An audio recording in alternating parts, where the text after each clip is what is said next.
because it's a Personas board. Oh, okay. So, yeah. Okay, cool. I can hear you. Can you? I can hear you marvelously. Yeah. Okay. Yeah. Awesome. All right. Welcome to 646. My name is Dawson McManus, and today we have Ian Kurz in the studio today from Destroyer, MIA, and E&K Music. You betcha. How you doing, man? I'm wonderful, man. How are you doing? Thanks for having me. Oh, thanks for coming. Cheers. Thanks for the coffee. Always my pleasure. All right.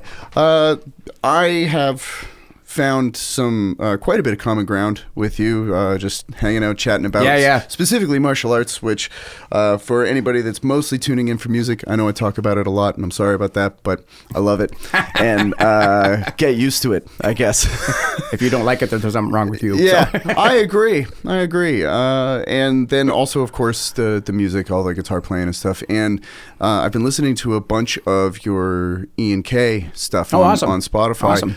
One of the things that I've noticed big time is your mixes are really clear, like really clean. Oh, and awesome. there's Thanks, a serious there's serious EQ carving going on to allow for... I've been learning. Yeah. Absolutely, You can hear it.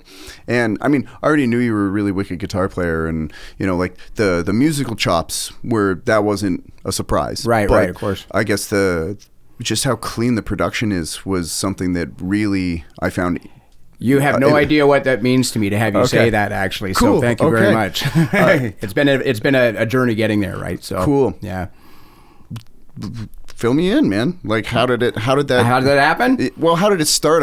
Probably, obviously, muddy and frustrating, but it was something I set out to learn on purpose. Actually, I had an opportunity, like, you know, I'm a singer as well. I'm not just a guitar player, right? And of course. Some number of years ago, I was singing for a band out of Oshawa, and at the time, I was in the band. The band was called The Bomb, and cool. We had Mike Turner was the guitar player, and I don't know if you know Mike, but Mike was the guy who founded Our Lady Peace, right? Oh, no shit. Yeah, so it was sort of a side project for him while he was working on the whole Crash Karma gig and whatnot. Okay. And throughout that time, so we're talking, you know, that's probably 2009, I guess.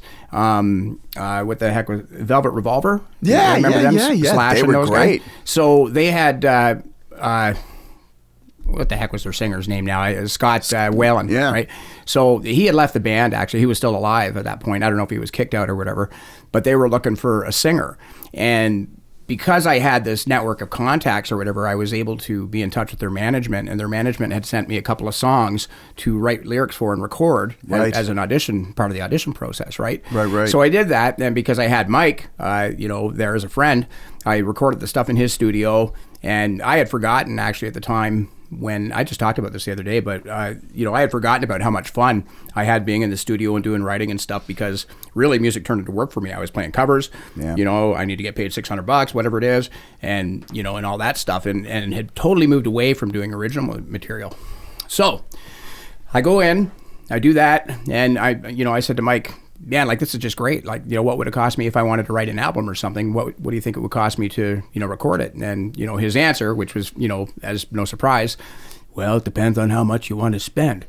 And really, and you've heard that, right? Well, of course. So, and we all know the more you spend, the better it's going to sound. And Mike, I mean, he's mixing some big names. He's done Sloan, he's done some of these pop girls and whatever, like, I can't even think of their name anymore, but, but he's really quite accomplished, right? Sure, yeah. And so I thought to myself, well, if I spent $1,000 a song on recording and mixing from him or whatever, that's probably not a lot of money. It's probably pretty good, like he's good at his craft. Yeah. But, if you did an album, you're looking at $10,000-$12,000, right? Exactly. And so I got to thinking, well, if I just spent the money on gear and learn how to use it, then I could mix my own stuff, and maybe I could record some other bands along the way and maybe make some of that money back. And I've never really gotten there, but I've learned a lot, throughout this process. And so that's how I ended up, starting to mix my own stuff. And I've taken some cues from him, and I've taken some cues from other buddies, around that have studios and stuff like that too. For sure. Watched a bunch of YouTube stuff. As you know, the internet is flooded with information that may or may not be useful, you know, and depending on where you are in your game too, right? That really kind of matters as well. But big time, I have been definitely led down the wrong path by guys that say that they're mixers. Because I mean, you've seen the space that we're in here. I basically did the same kind of idea, except that it was I did it because the lockdowns, and I couldn't gig, and so people were asking me about doing sessions. Absolutely, yeah. And so I was like, yeah, okay, I can just fly you tracks. That's great. Yep. So I dropped a bunch of cash on gear and then was checking out tons of YouTube stuff and Reddit and everything I could get my hands on. And when you're a newbie, it's hard to know what's real. It really is, man. And you know what? And even if you're a seasoned guy, and I'll maybe put that in air quotes or whatever, because, you know, something I've learned is... And you can agree with this or not agree with it. That's okay. Sure. You know, you're entitled to your opinion. But my opinion is that, for the most part, there's not a lot of difference in gear. And you know, like you can buy, for example, I've got I'm using an SM7B right now for recording vocals and whatever. You've got one in front of you, right? Yep, sure do. So they're a great mic. But you know what I also have?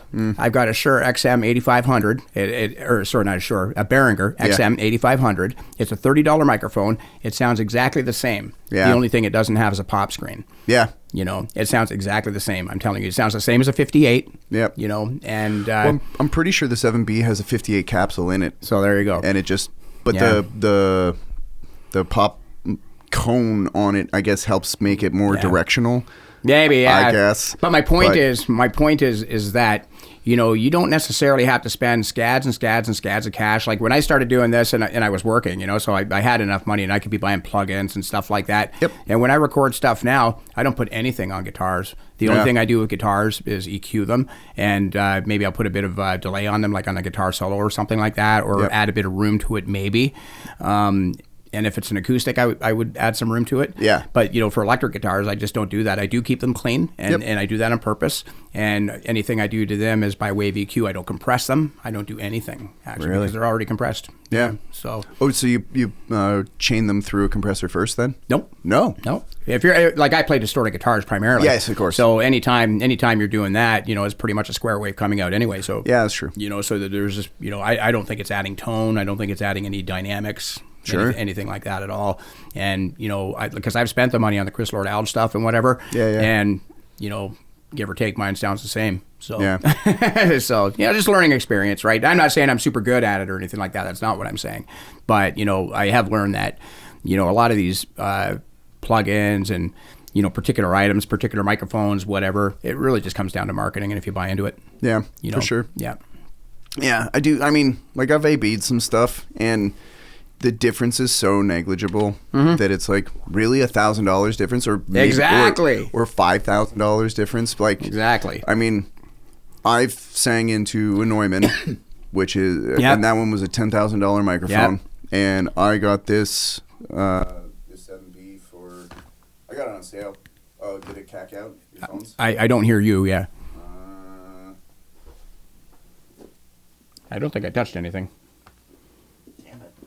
I've been having trouble lately. I don't know what the problem is. There you go. Is it still recording? Yeah, check. I think it's this. Ah, yeah, you're touching it. Yeah. Shit. Shice. Check. Is it in? No, it's out. It's gone. The roll of tape. Fucker. Hang on. Sorry. We can fix it as we go. Yeah. How's that? You know, you're perfect, man. You sound great. Okay, if I let go, is it still there? Yeah, you're there. Yep. Okay, I'm just not going to touch anything. Oh my God, that's so embarrassing. Yeah. Wow.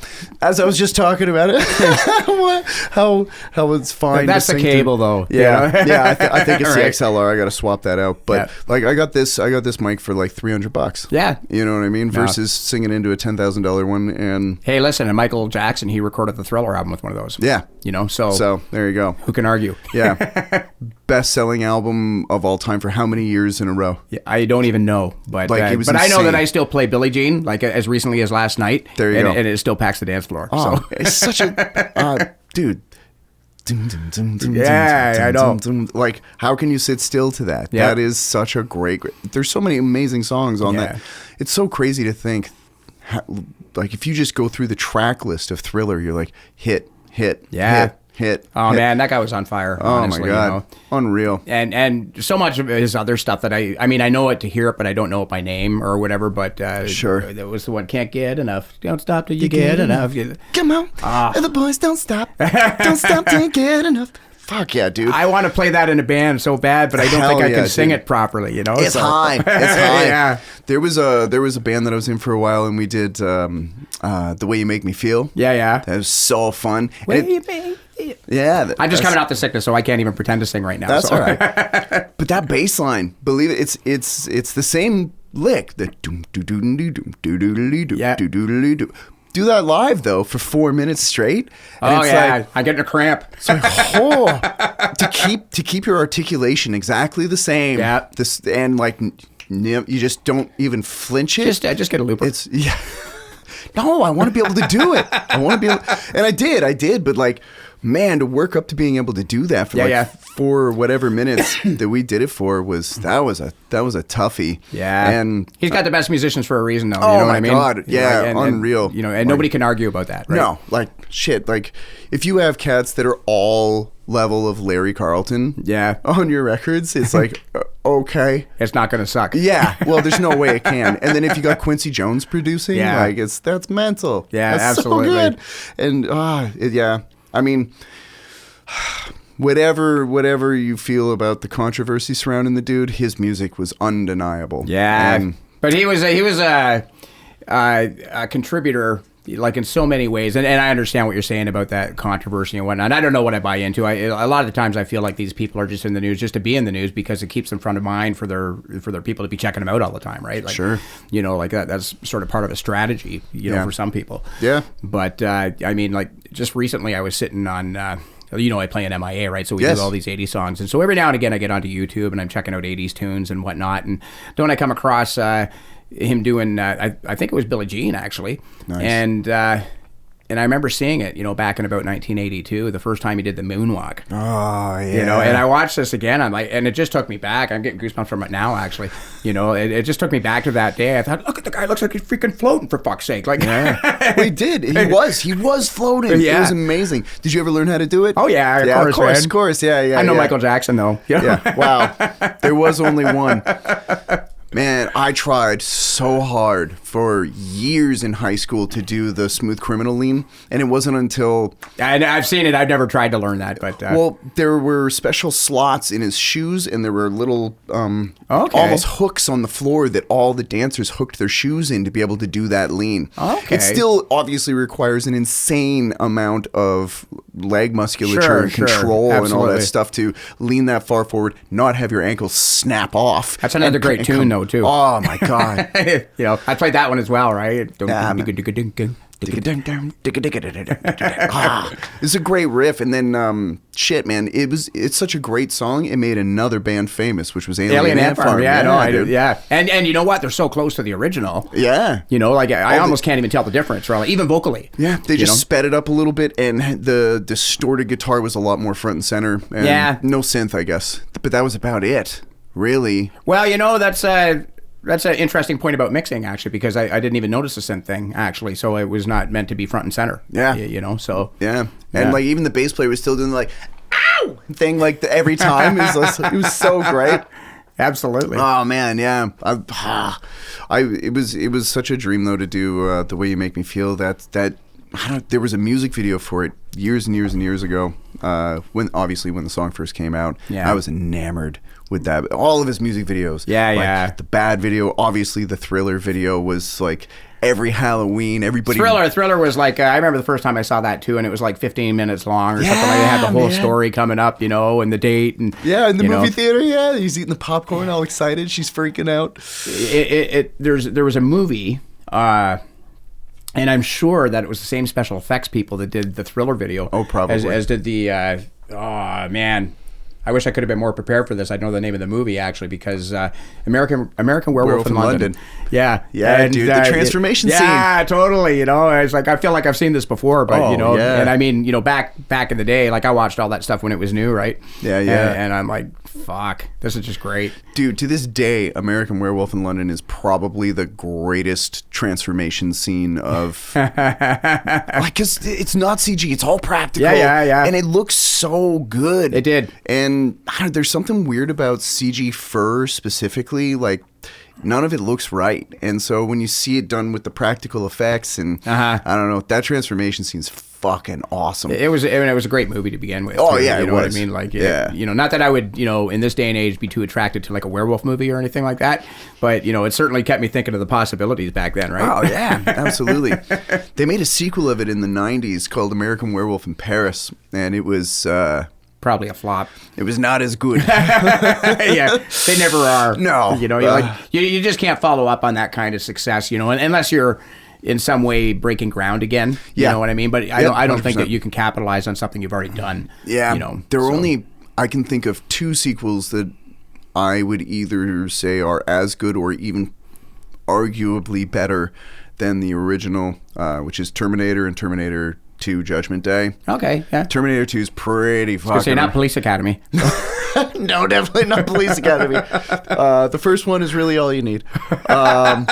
They did a lot of that here in Peterborough, actually. Did they really? Yeah, Little Lake, yeah. I did not know that. All jet ski stuff and whatever, apparently. No shit. That's what I'm told. Yeah. That's cool.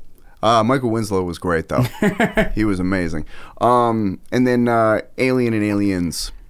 I didn't see them. You haven't seen them? No. Oh. Is that Sigourney Weaver or something, right? Yeah. I never did. I never did see that stuff. So the first Alien movie was her big break, and everybody initially, when she was cast, everybody was really apprehensive because she was a stage actor. She was not. Right. She wasn't really film. She's awesome. Oh my God, she's the best. And then she obviously fucking blows it out of the water as Ripley in the first Alien. And then all these offers keep flooding in. And then she was Dana Barrett in Ghostbusters, which was the first thing I ever saw her in. And I immediately fell in love. I just watched that recently, actually. Oh, it's so good. Yeah, the original Ghostbusters is a similar thing where you don't really need any of the other ones. You just need the first one. My wife is a real, she has a real head for entertainment and actors and actresses and who's this and who does that and what they win awards for and stuff like that. Oh, wow. And I just can't keep that stuff straight. Like, I can watch a movie and forget what I saw, the minute I walk out of the theater kind of thing. That's kind of how I'm wired. But, she'll be like, oh, this is Sigourney Weaver's daughter here in this. And you can see the resemblance, right? Who's also a fantastic actress. I don't know her name. I can't even think of the movie that I saw her in. But, you know what it was, actually? It was with Rob Lowe. And he's got that series on Netflix. Where he's unstable, yeah, something like that. Yeah, and she was in that. Yeah, and his son plays his son in that show. Absolutely, that's a funny show. It's fantastic, man. Yeah. I love that guy, actually. Yeah. He just, I feel like he's, because I don't like a lot of actors, to be honest with you, because usually I can feel the acting, you know what I mean? But with him, he just seems like it's like this. It's just a really natural exchange that he's having, right? Yeah, he feels like a real person. Yeah. One of my favorite Rob Lowe things ever is the first Wayne's World, and he was so good at playing such a smarmy prick.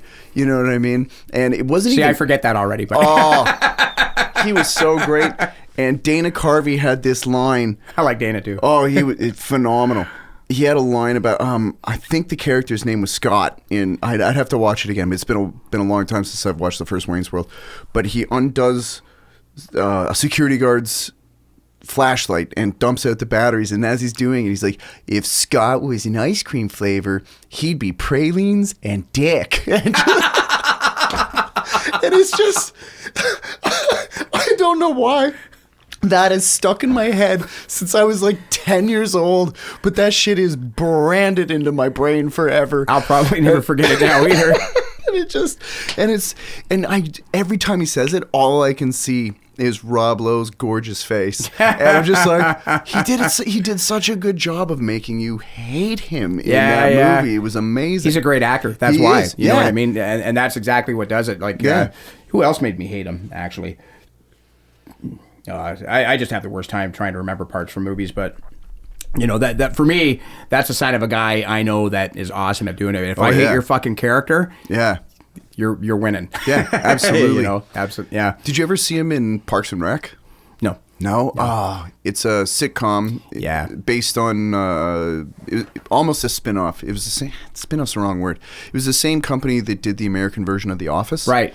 And they had this other show that was more, rather than taking place at a paper company, I think was The Office. It was all civic politics. Right. And it was really ridiculous. And he ends up coming in, and he's this dude that he's obsessed with fitness, and he wants to be the first human that lives for over 100 years. You know what? I feel like I might have seen that actually, or at least an episode of it. Yeah. And his character is amazing. Yeah. It's so. Did he have a girlfriend or whatever too? And they were working together for the company and trying to get the.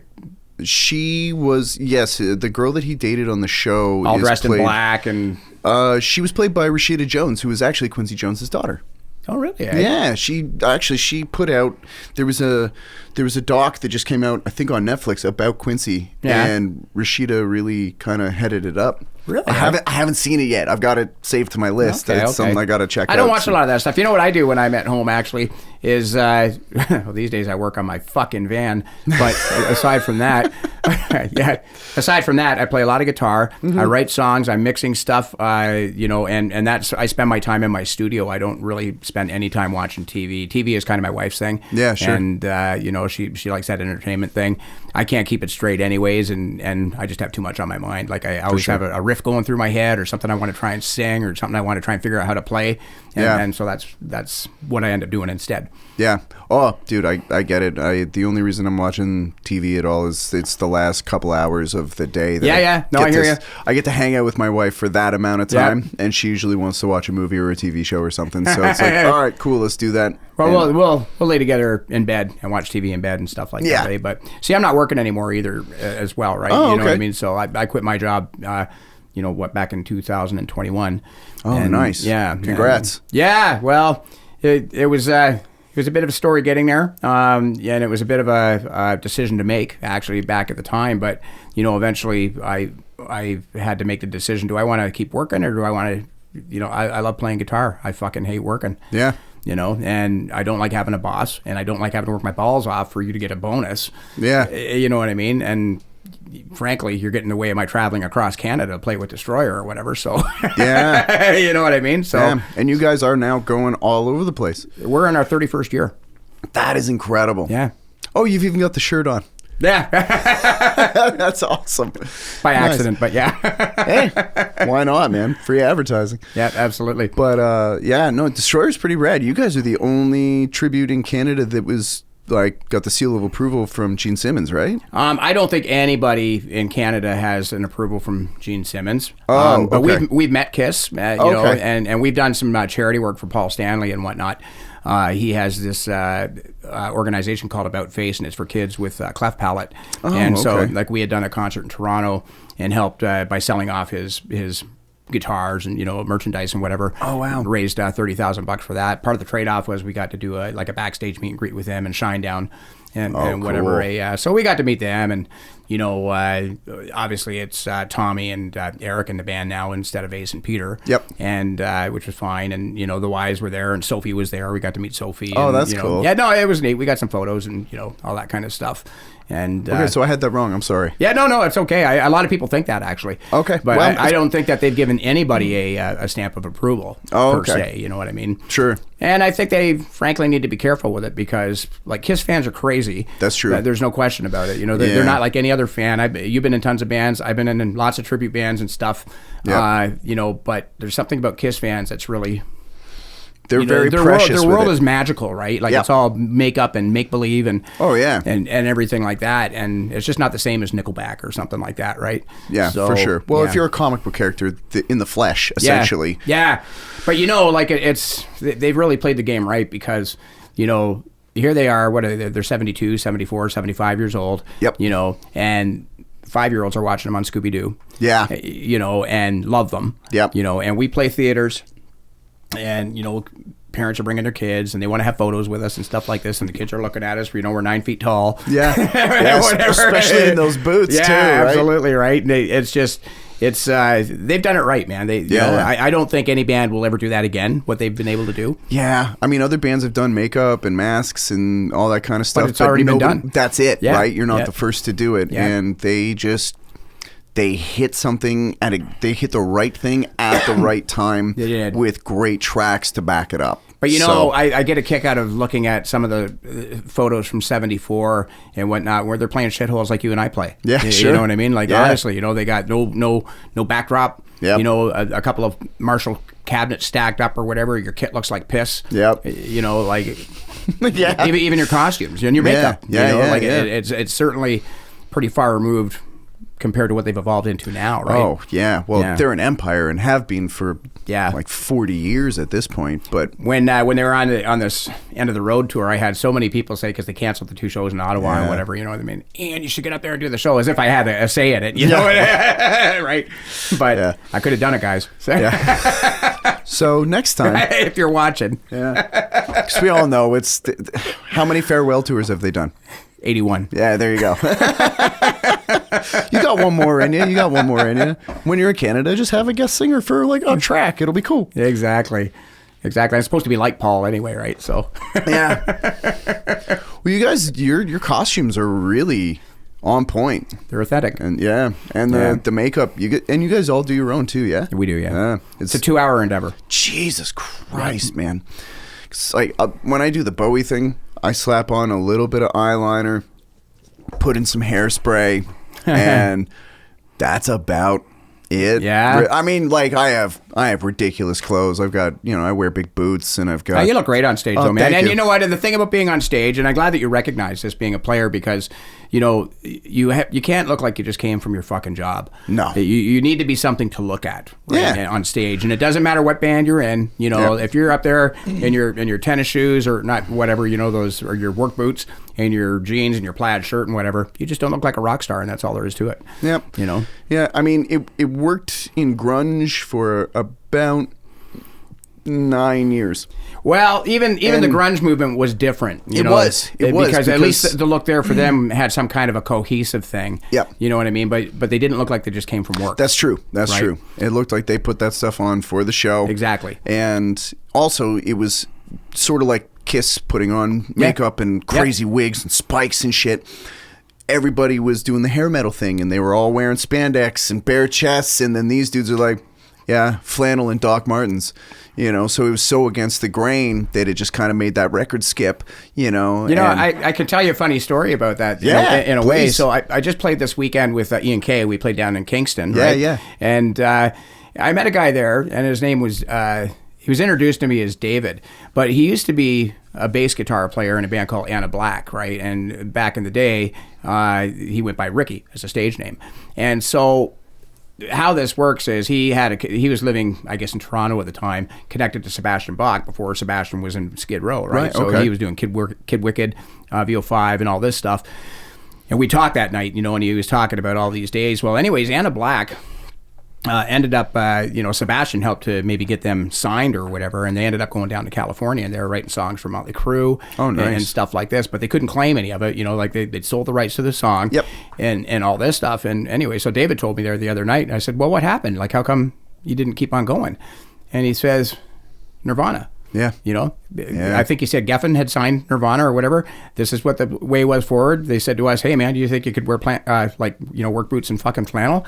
And, and that was it. They were just off, and the grunge movement came in, and the labels made it happen. Yeah. Well, as soon as the music video for Teen Spirit came out. Yeah. It was a great tune. Awesome song, great music video. Yep. But it ended the career of dozens of bands. So many guys. Yeah, just immediately and nope. Tides have changed, boys. Sorry, something else is here now. So with that song, actually, so in MIA, the 80s band we play, and we do all kinds of like Simple Minds and Duran Duran and Michael Jackson and the Cars and and all kinds of stuff like that.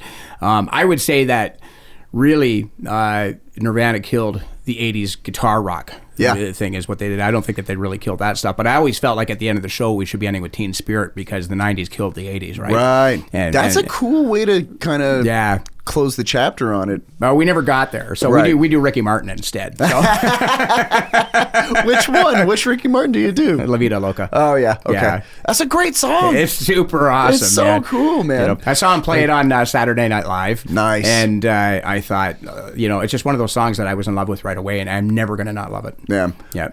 It's a great chord progression. The melody is fucking dope. The horns. Oh, yeah. Yeah. The production on it is just it's insane, man. Stellar. And so much energy. And he's actually really quite an energetic performer, too, right? So, when I saw it there, I mean, I don't know if you could do 3 hours of that, but, one song on Saturday Night Live, you sure can give it your all. And then some. Yeah. And, I mean, it doesn't hurt that the dude, especially when he was first on the come up, he absolutely gorgeous. That helps to move tickets too. I wonder how that's working for him now, but whatever, right? Well, I mean, can't last forever. Gravity gets everybody, man. No, it does so. It does so. That's for sure. Which actually, I don't hear much from him anymore. I don't even know if he's performing anymore. Actually, I have no idea. It was a lot of the pop of that era of the early 2000s and stuff like that. I really pretended to not like it because it was on, which is super embarrassing. It's a peer pressure thing almost. And it's kind of a principle thing too, in a way, right? Yeah. It's like, no, it's fucking lame because it's not, I don't know, it's not Metallica. Yeah. Right? And for me, in 2000, I was 14, right? Yeah. So it was very much like you have to poo-poo anything that isn't super guitar driven. Yeah. And like, I don't know, it was all this. I pretended I didn't like Loverboy. Yeah, because that was lame old people music. But I'd come home. I still have it, just in the other room. I have the vinyl, the first one with. Not good for you. What's the lead singer's name? But it's the album cover is his ass in those red leather pants. Yeah, what is his name? Is it like Mickey or something like that? Or I don't know. But man, what a voice he used to have, huh? Yeah. Holy shit. We do work for the weekend in MIA, actually. I love that. So I also really love. Is it called "I Want to Fly"? I gotta do it my way. No way at all. It's Turn Me Loose. Turn Me Loose. Yeah. Thank you. Yeah. That's it. Turn Me Loose. That is a good one. That's a great fucking vocal performance. But you know something? You bring up a pretty good point there about, your age and whatnot. But here you are now, you're 40 or whatever, right? Yep. And you still love it. Still, yeah. And I don't care who knows anymore. No, but the point is that it really doesn't matter. There's kind of a theory I have or whatever, but if you take Boston as an example, More Than a Feeling is as good or better now than it ever was. It's a beautiful Anybody song. Who hears it as a first time says, what is that? Yep. It is fucking great. Yeah. And as long as the songs are great, they're going to stand the test of time. Yeah. And that's all there is to it. You know what I mean? So, you could write something and still continue to make your living off of it as long as it's good. And if you're getting it in front of the right people, of course. That's part of the issue as well. Yeah. But music doesn't really exactly have a date on it. Like I know we have the grunge and we have alternative and we have metal and stuff like that, but it doesn't have a date on it really. You know what I mean? Yeah, absolutely. Dude, I love the song Rusty Cage by Soundgarden today just as much as I ever did. You like the Johnny Cash version? I love the Johnny Cash version. I think it's fucking beautiful. I love his version of Hurt, and I love the original version of Hurt. I don't know that, but it's great, man. But I used to watch Johnny Cash on TV when he had a special. Cool. That's how old I am. So that predates me a little bit. Yeah. But and it's funny you brought up Nirvana earlier, and we were both talking about Teen Spirit, and then specifically More Than a Feeling by Boston. Yeah. Because when I was a kid, I always thought that down or down chicka chicka down and chicka down and down chicka chicka down and I hear what you're saying. I know exactly where you're going. It's More Than a Feeling. Yep. And I recently stumbled across an interview with Billy Corgan, who thought the same thing. Sure. And which I felt very validated by. Yeah. And then and he asked, maybe it was Chris Novoselic or somebody, and he confirmed that's what Kurt was kind of tipping his hat to, was More Than a Feeling by Boston. It's a half step down in that though, I think, right? Yeah. It's an F sharp thing, I think. In Boston? Teen Spirit. Oh, Teen Spirit's an F natural. Yeah. Oh, okay, so it's a whole step down then. Yeah, okay. Yeah, instead of in the G, yeah. Yeah. And the Boston one's a little more major E, right? Like it's G to F to the. Oh, actually, I'm thinking of that riff. Yeah, that D D C C C G G, right? Yeah. So, yeah, but that's more majory. Whereas the Teen Spirit, it's 1-4 flat 3 flat 6. Oh, okay. So. For any of the dorks that give a shit, I know what you're saying, but I don't apply it. So okay. Really? You don't use theory for your stuff? I don't actually. I usually just go by feel and sound. And more recently, I've been learning like triads and stuff like that, so that I could do better melodic soloing and trying to apply it to the cage system of playing, which is something that's eluded me for years. I understand it, but I've never really been able to make use of it so much as I'm able to, take a position, and just play it, right? So fuck. Because I was listening to some of your stuff and I was like, man, he loves the shit out of the Dorian mode. That's so cool. I'm a Dorian player, man. Okay. You were the only guy to recognize that ever. That's awesome. Fucking cheers, man. That's amazing. Well, because so a guitar player that I fucking absolutely adore is Kim Mitchell. Yeah. And he loves the shit out of the Dorian mode too. Oh, that's interesting. And so when I was listening to, especially in the earlier stuff that he was doing, he's a great player too. Fucking phenomenal, dude. Yeah. High Class and Borrowed Shoes is one of the most underrated rock songs. World of Giants. Oh yeah, dude. Or even just the weirdest when he went solo and did I'm a Wild Party. That like circus, like the that's so bizarre. Yeah. And like, he has the coolest fucking ideas, and I don't know. Anyway, he plays the Dorian mode a lot. Yeah. And I was listening to a bunch of your stuff basically all week. Yeah. Because I want to be... Yeah, you want to understand it. Yeah, no, I get it. And just get a feel that's of like, what people are I don't doing. even know what to say about your observatory capabilities there. Like that's amazing. Oh, so, yeah. Well, I came up knowing nothing. Yeah. Right? Like my theoretical understanding was literally non-existent. Yep. I knew fret numbers and string numbers only. Yep. I didn't know anything because we couldn't afford lessons. Dad bought us guitars with student loan money that he should have been spending on tuition and books and shit. And so we couldn't afford lessons. And if we didn't have it on cassette, we had to listen to records. So we're like moving the needle or like fast forward and rewind to a certain point. Yeah. As soon as we got a CD player, that was fucking game changer. Yeah, absolutely. Because you could just skip straight to the song you wanted, and that was pretty cool. Anyway, so by the time I finally went to college for music, I was 24 and still didn't know jack shit. Were you at Humber? No, I couldn't get into Humber because I couldn't read. Oh, okay. And because my theory was so abysmal, literally non-existent, they didn't accept me. Yeah. So I had to go to a preparatory program at a school called Mohawk in Hamilton. Yep. And then I ended up sticking around for quite a bit longer after that. And it was a phenomenal program. Yeah. Like really crazy heavy hitters that, like my improv teacher, his name's Michael Stewart. This dude played for Blood, Sweat, and Tears, Toots and the Maytals. He did some work for on the road. I don't think he was in the studio with her, but he did some road work for Aretha Franklin. Like the dude was a bad motherfucker. Well, still is a bad motherfucker. Yeah. You know, and one of the cool.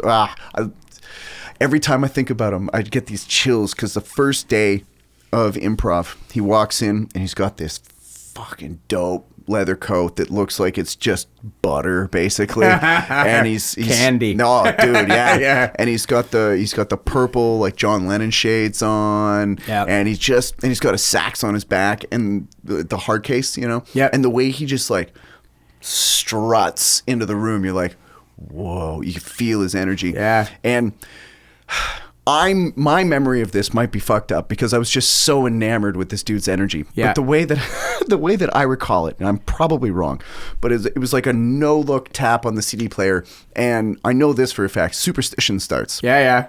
And he starts telling everybody to clap their hands and to sing along. He's like, clap your hands, sing along, get up and dance. And people are doing it. And then anybody that does it, he goes, I can see your name in lights. I can see your name in lights. I can see your name in lights. Song ends, turns off the CD player, and he goes, That's the groove. I'm going to help you get there. But first, the head has to teach the hands. And he turns around and he writes the C major scale up on the board and then the order of the whole steps and half steps underneath. Yeah, okay. And I was just like, and from that, literally from that second, I was like, I need to know everything. That's funny, about this, because this dude this is where it's at. This guy knows. Yeah. And I was like, and I need to know the way he knows. And I'm sure I still don't. Yeah. But like, ever since then, I was just like, I gotta know and I gotta hear it. So I found these programs you can download for ear training that will like give intervals and chord types. And right. It's like, okay, so I can, and then it'll do like randomized melodic runs. It's like, what kind of modal movement is this? Yeah, and so you listen to them all the time. Yeah, that's a little deeper than I've gotten into it for sure. Actually, like some nerd shit. I was sort of a boxy guitar player there for the longest time, and I always felt like I was stuck in what I called a pentatonic rut. Yeah, and me too. But, I live there. But I mean, whenever I started to try to play like a major scale proper, it just never really worked for me. Sure. Like whatever, my style is different. Now I do have the occasional song where this pentatonic or Dorian thing just doesn't work. You know what I mean? Yep. But when I started learning what you're just talking about, the whole half, and all that stuff, and the C major scale and the circle of fifths and all that stuff. Yeah. And when I started learning about that stuff, and then I started, realizing, all the different modal things or whatever, I started to realize that, well, I'm not stuck in a pentatonic rut. I'm a Dorian mode player. Yeah. Because I'm what I always call pentatonic plus. Yeah. Right. So you slide that major six in. yeah. Exactly. Right. So there you go. And it works for me almost 100% of the time. Right. Yeah. So, it works a lot. It does, man. It does. But there are situations where it doesn't. Like, and a good example of that, that I can think of right at the top of my head is Rick Springfield. Sure. Jesse's Girl. Yep. You ain't doing pentatonic in that. No. No. And you're just not, right? Like, and all these years later, I mean, I still play the song. I'm still trying to figure out what the fuck to do there, honestly. Like, I could just never do anything cool, Sure. And I don't want to learn his thing for whatever reason. So, right. Yeah. Right now, I get stuck in ruts so often too. Right now, I've been really trapped in harmonic minor, and I don't know if it's that I'm stuck there, but I'm just so enamored with that sound. I love the major 7 after hearing the minor 3 and the minor 6. That major 7 after it just sounds so fucking cool and weird just to me. Resolves, eh? Yeah, and because there's so much tension with that, instead of it being either a half or a whole step from the 6 to the 7, it's a step and a half distance, and that extra distance makes it feel like really everything's almost claustrophobic for a split second before it comes home, and then it's interesting, and it just I don't know, it gives me a tingle. And my fear though is that I'm gonna get really stuck there, and I don't want to be stuck. Well, you just have to make a conscious decision, really. To not do it. It just comes down to that. Like, but for me, when I'm writing, usually if I'm mostly in particular guitar solos, you would never hear it, but I usually do something that I have to work at, that's not natural for me to be able to do and just lay down or whatever. It's something that is going to take me some time to get, whether it's the way I have to pick it or what the notes are or whatever. Oh, dude. I try and do that every time I write something, although it doesn't happen every time, but it happens mostly every time. Yeah. And, just as a way to sort of expand myself. And like I mentioned to you before, I'm right now I'm doing a lot of triad work and whatever. Yeah. I don't know if it really quantifies as work exactly, but I sit on my couch with an acoustic guitar, and I start off with an F sharp minor, and then I find the different positions to play 3 strings, and then I take the next 3 strings, and I find this, all the way up the neck and whatever. Yeah, yeah. And, then I try and... It's just doing inversions the whole way across? Yeah. Yeah, cool. And then then I'll try and make it a major, and see what the differences are and how it changes, and ultimately with the goal of memorizing all those positions, which I'm not there yet, although I can sit there and figure it out, and I can hear it too, like I'm definitely at a point where I could tell the difference between a major and a minor. Yeah, I would assume so. Yes. So, but it's as stupid as it sounds, it's work for me. And you know, because it's just not the way I was brought up. Like, you know, I have I don't know if you're familiar with Dave Coons or not, but he's a guy around town. He used to teach me super familiar. He used to teach me to play guitar back in the day. I learned how to read music from him. And no, I can't say read, you know, or anything like that. But I do know where the notes are. Sure. And you know, and I know where to find them. And I can spend some time on stuff and I can figure it out. And I did actually spend some time, you know, practicing that so that I could teach other people, because it was going to be sort of an income stream for me for a while. So I had the Mel Bay books and start off in the key of C. Yep. And, you know, no sharps, no flats or whatever. Here's what it all looks like. And then, you know, as you go through, I think probably piano does it the same way when you go through the grades. They probably start you off in C and then, you know, you're in F sharp, I think, after that and whatever, right? Yeah. So, yeah. For the RCM stuff, I actually veer away from that quite a bit when I'm teaching. I feel like there's too much repetitive ground that is like you can get the same repetition in, but changing it up more interesting ways. Yeah. Another thing that I'm not super crazy about with a lot of RCM stuff is I find that they don't do a whole lot of ear training specifically, like recognizing the difference between major, minor, augmented, diminished, whatever, right? And like they'll talk about it on the page, but I feel like a lot of it is not as practically applicable or not emphasized on the practical application. So if I'm teaching, I've kind of devised my own beginner, like just to get you up and rolling sort of program for myself, or curriculum, or whatever you want to call it. And then once I feel like the student is at a certain point, I'm like, okay, you pick the songs now. Right. And then now sometimes they'll be like, hey, let's do this Dream Theater song. I'm like, are you sure? Let's try Mississippi Queen by Mountain first. So that you can, once you understand the difference, because it I'm showing that to a student right now to illustrate the difference between a major pentatonic and a minor pentatonic. Using the same root note though, because it flips between E major and E minor pentatonic within that tune, right? For that. Oh, does it? Yeah. The starting like that.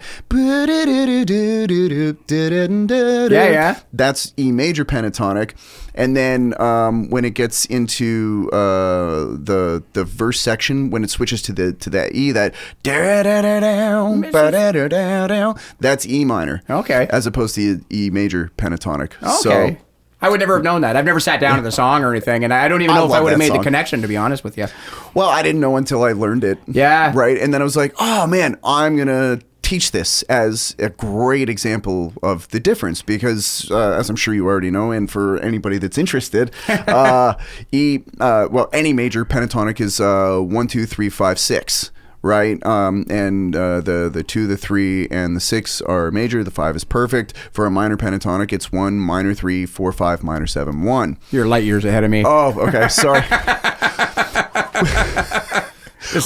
Which is funny, like, dude, I know the shapes, right? Yeah. Well, if I pointed out what was what, you'd be like, oh, that's what that's like. It's not that you don't know what it is. You just don't know. You just don't have the same labeling system. No, you're exactly right, actually, and that's something I've been working towards, like with this triad stuff and whatever. Too, yeah, you know what I mean. So yeah, well, I mean, shit, man. If you've when we're done this, I could probably give you the labeling for stuff in like 30 seconds, and you'd be like, oh, okay, cool. You would already know it. Maybe, maybe not the quote-unquote technical term for it, but like it's actually, I thought of doing an online MIT course or something like that, to be honest with man. You know, should but do. I'm so I'm just so bogged down in everything that I'm doing and whatnot that I just don't have the time for it. I mean, fuck, I'm almost 62, you know what I mean? Like, how much more am I going to learn? Honestly, right? You could learn so much. I know I can. I know.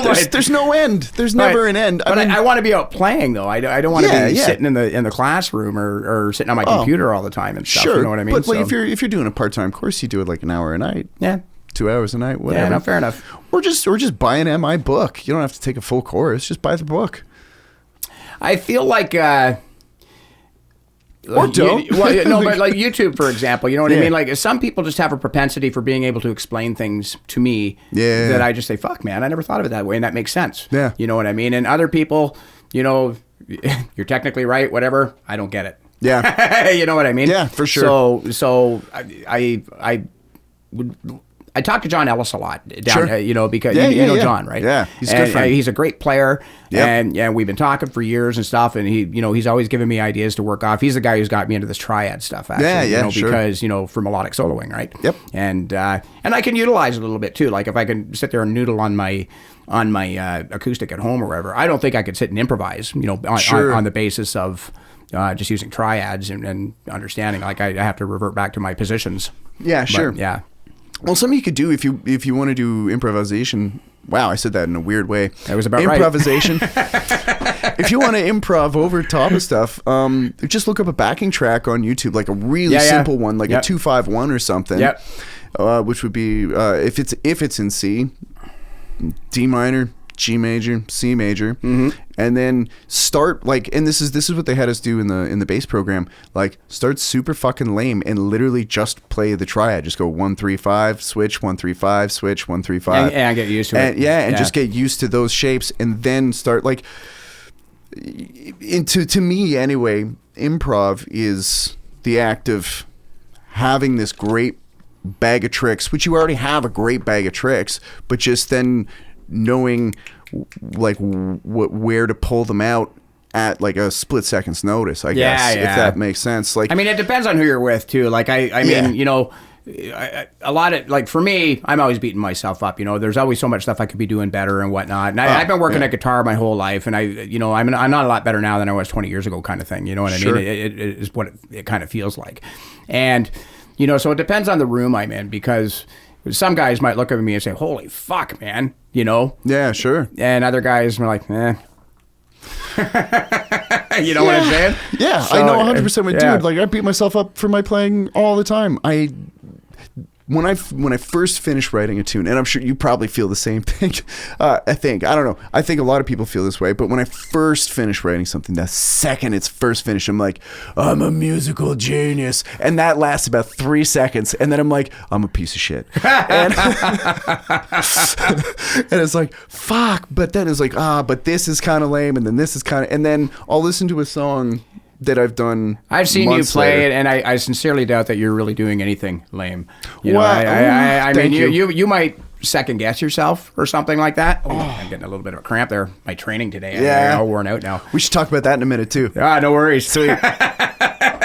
But I know what you mean. Like, because I analyze my songs a lot. I want to make sure I'm not too repetitive. Because stylistically, you build things into your songwriting, and then you tend to repeat yourself after a while, right? And you hear that in your favorite bands, right? Of course. Hey, man, I do it, and so I have to make a conscious decision to change that part, so it doesn't sound like this other song or whatever. Yeah. But at other times, like, I have a song, I remember this vividly, actually. I have a song that I wrote maybe in 2015. It was called Never Let Me Go.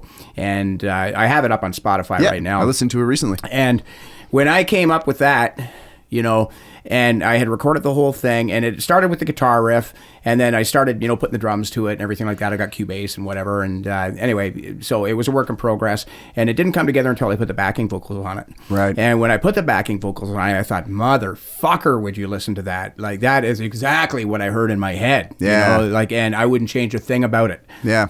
But that's only one example of something that I did good. Yeah. You know what I mean? Like, I've got lots of stuff that I've changed along the way. Oh, yeah, sure. Yeah. And, man, like, I think a lot of people that tend to grow are the ones that beat themselves up.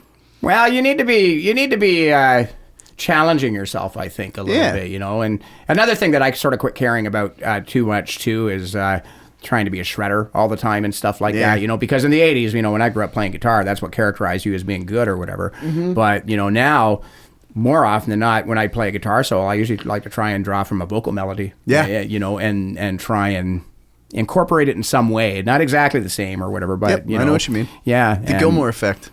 Maybe, yeah. I'm not really, not that, I don't like him or whatever. I'm not really a fan. There's too much acid involved in that music and stuff, right? So... You know what? I've never done acid, and I fucking love Pink Floyd. Well, all the power to you. I can't, I get it. Yeah, it's just too slow for me, or whatever, I used to smoke so much weed, dude. So much. That was a long time ago now. Now I just get terrible panic attacks. But so I haven't touched it in a very long time. But I'm with you on that. I actually, I used to smoke weed, and I've done all kinds of stuff. Of course, I'm a musician, right? Sure. I used to drink a lot. Yeah. And back in '94, I got busted for impaired driving, and I was apprenticing as an electrician back in those days. Oh wow. And so, I ended up losing my job, because I couldn't drive the vans anymore and stuff like that. And it just turned into, a terrible time for me. And in the meantime, I was going to trade school. And I'm drinking all the time because now I don't have a license. I got nothing to lose. So whatever, so I'm having this great time. And anyway, by the end of 94, coming into 95, I thought, man, you got to get a fucking grip because, I lost my license and everything, been in jail, the whole fucking Holy shit. Well, all drinking related stuff, yeah, right? Yeah. And so 95 came along and I thought, you know what, man, New Year's just around the corner. I'm going to quit drinking for a while until I can get it under control. Yep. And I just never got back to it. Hey. And the drinking and driving followed me around for a couple of years. I ended up in jail again because I never fucking paid the fine. Oh, shit. On my anniversary. So. Oh, God. Happy anniversary, baby. I'll be back later. Exactly. Oh, no. I remember her laying on the couch at the end of the day with her arm over her head saying, is there anything else I should know? Fuck. That was bad times. So. Yeah, well, but I mean, look at you now, right? Yeah. So. Hey, you know what? And really, I mean, I guess I'm a career musician now. And, and all I do is play and whatever. And I'm surrounded by people, because you know what it's like in the music scene, right? Yeah. I'm surrounded by people who drink and smoke weed and whatever else. Yep. I don't do any of it. And for what it's worth, I don't have a single person that I can think of that looks at me sideways and says, really? You don't drink? Yeah.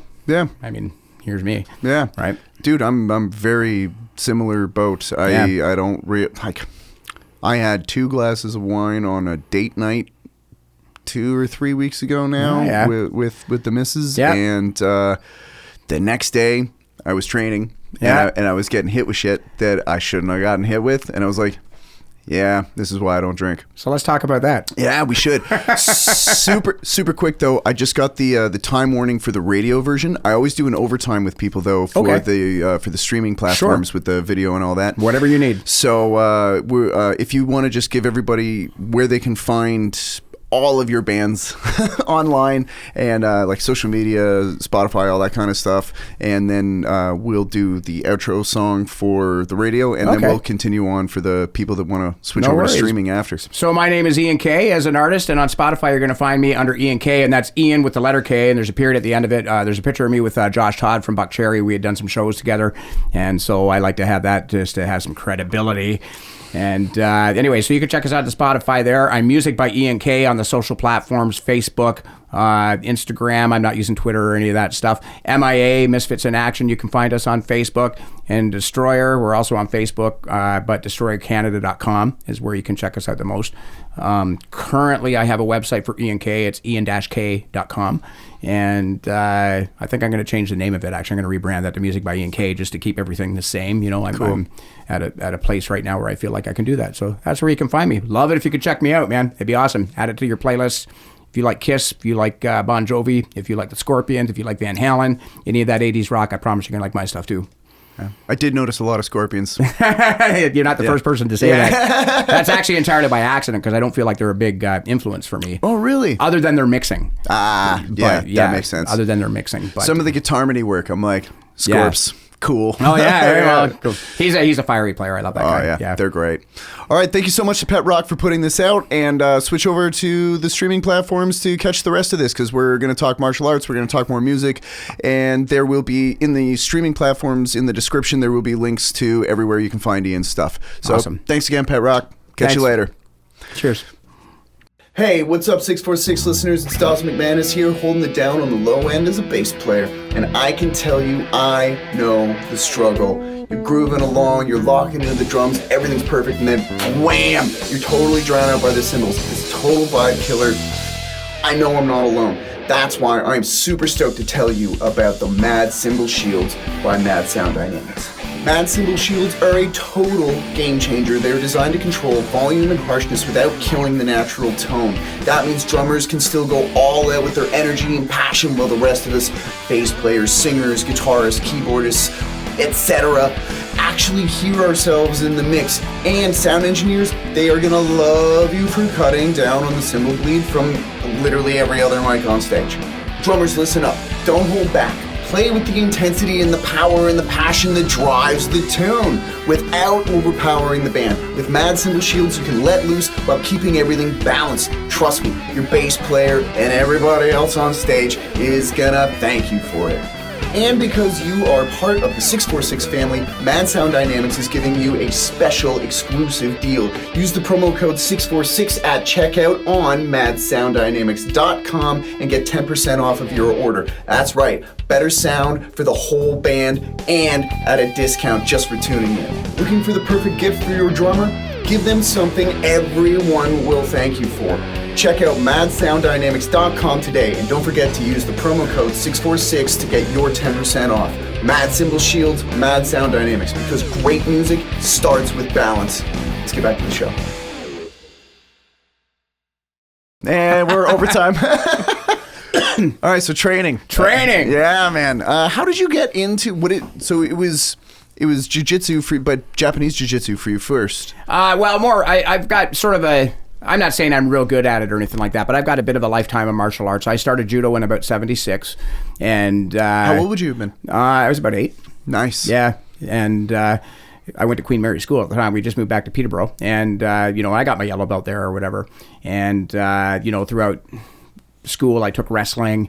In high school, I was in and out of taekwondo and that kind of stuff. Nice. My brother, really because of my brother, my youngest brother, Jason, he's a black belt in taekwondo now, has been for 30 years or whatever, but he was one of those naturals, you know what I mean? He could jump, spin, kick, whatever, like he was just mental, and he wanted to be a ninja, back in the day. I can relate. And so, so we tried a bunch of that stuff, and eventually, I tore the friggin' cartilage in my legs or whatever, and I couldn't kick anymore and stuff like that. And I took a whole bunch of years off. And when I was living north of Lakefield there, back in around 2003, I remember saying to my now wife, I'd love to get back into judo or something. And she says, oh, there's a judo place right here in Lakefield. So I go there, but it wasn't judo. It was Aikido Jiu-Jitsu, right? Okay, so cool. Aikido Jiu-Jitsu is one of the original styles that comes from the samurai, and so they draw a lot of the inspiration of their movements from that, from swords, from long bow and staff and stuff like that. And so I ended up spending years learning that shit, and I ended up getting my black belt in it finally in 2010, and then in 2011 we were training, a bunch of us. We had a girl who was going for her black belt. And so, I don't know if you know what randori is, but you probably do, right? So a jiu-jitsu randori is a little bit different than a judo one. But, but what would happen is, she'd be standing in the middle, and, we would just take turns taking punches at her and let her, self-defense her way, to safety kind of thing, right? Yep. And, she went and threw me, and I did a break fall, and it was textbook and whatever. But my shin bone, I guess, came and it separated that cartilage down there. Ugh. I didn't know it at the time. Went to the hospital. Of course, it doesn't show up in an x-ray. Mm-hmm. Couldn't train, couldn't walk. I'm on crutches, blah, blah, blah, blah. And I had problems for years. And then, eventually I went to the doctor, and I said, I don't know what the fuck is going on with my leg, but, I need to get it looked at. Eh? So he x-rays it, and I had developed a bone spur on the lower part of my shin. So what he said is the bone spurs, they develop because they're trying to protect the joint. And so when he went in to shave the bone spur off, he found that I had split the cartilage there, and that's why it hurt so bad, because I was having this bone-on-bone contact, right? Yeah. And so the fix for that is they take a drill bit and they drill into your cartilage and they make it bleed, and then it turns into scar tissue. And I know that scar tissue is very strong. And anyway, so it took, honestly, it must have taken 5 years to get over that, because I tried to train in Aikido Jiu-Jitsu again, and you could consider Aikido Jiu-Jitsu to look like Steven Seagal, the kind of moves that he does. Yep. And with that kind of footwork, I just couldn't reliably do it. I was always turning on my Achilles tendon and whatnot, and then I'm limping away and stuff. And anyway, so I just ended up getting away from it. And, eventually, not too long ago, like I've been in judo again now for a couple of years. Prior to that, I was at the Y with my grandson, and he had swimming lessons. And, I was just sitting in there, I was thinking, geez, I wonder who's doing judo, or if they're doing jiu-jitsu or anything like that, because I know some of the players in the game and whatever, right? Yeah. And so I go, I ask at the desk. They say, oh, yeah, they're in that room over there. So I go walking into the room, and Steve Jakrin is the guy who's running the dojo. I don't know if you know Steve or not, but... I know who he is. I don't think we've actually formally met. But well, I'm telling you that I'm sure Steve and I joined judo the same day in 76. No way. Right?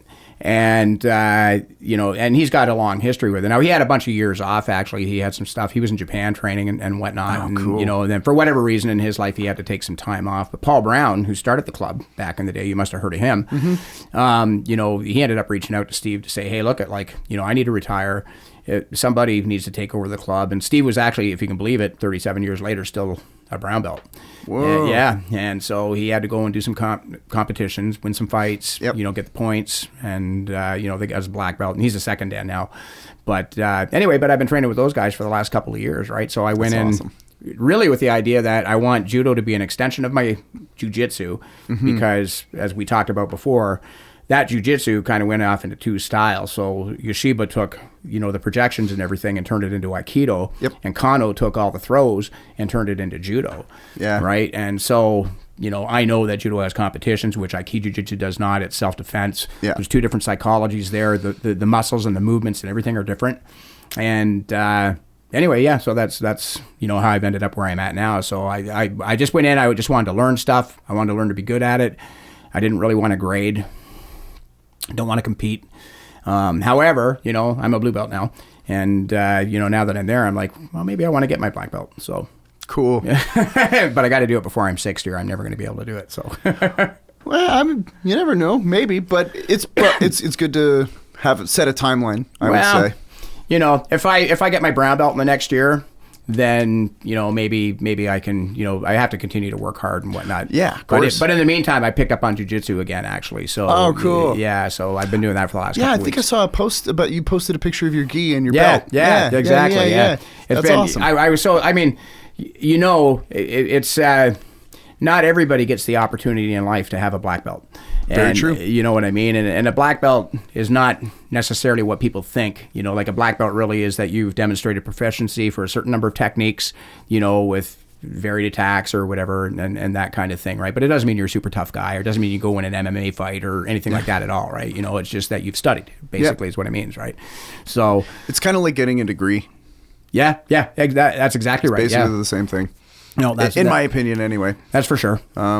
Yeah, that's so funny. I have a kind of similar beginning with it. I started when my older brother was getting beat up at school. Yeah. And he came home covered in bruises one day. So my parents put him in judo. Mm-hmm. And since he's the big brother, I had to do everything he was doing. So they made an exception because I was only 4. Oh. So they let me in. Where were we at? At Adam Scott, this was a very, very long... that was Jewel teaching that back in the day, right? Yeah, okay. Yep. I did a tournament there back in the day. No way. Yeah. So we did that for a year, and then some stuff happened. Yep. And then we got switched into Taekwondo. Oh, okay. And then I did Taekwondo from 5 to 13, and I was in love with it. I was totally obsessed. It was all I ever wanted to do, and fought in a ton of comps, and it was just... It was all I wanted until we got guitars. And then... Music, the great equalizer there. Yeah. Well, and I kept training quite seriously as well. And then we moved to Ontario. Yeah. And you weren't even here. No, this was... sorry, I skipped some stuff. We moved to BC in the interim. Oh, okay. So, started in Ontario, did the judo thing. And then when I was 6, we moved out west. Yeah. And then lived on the island until I was 13. Right. And then we moved back to Ontario and we moved into Ennismore.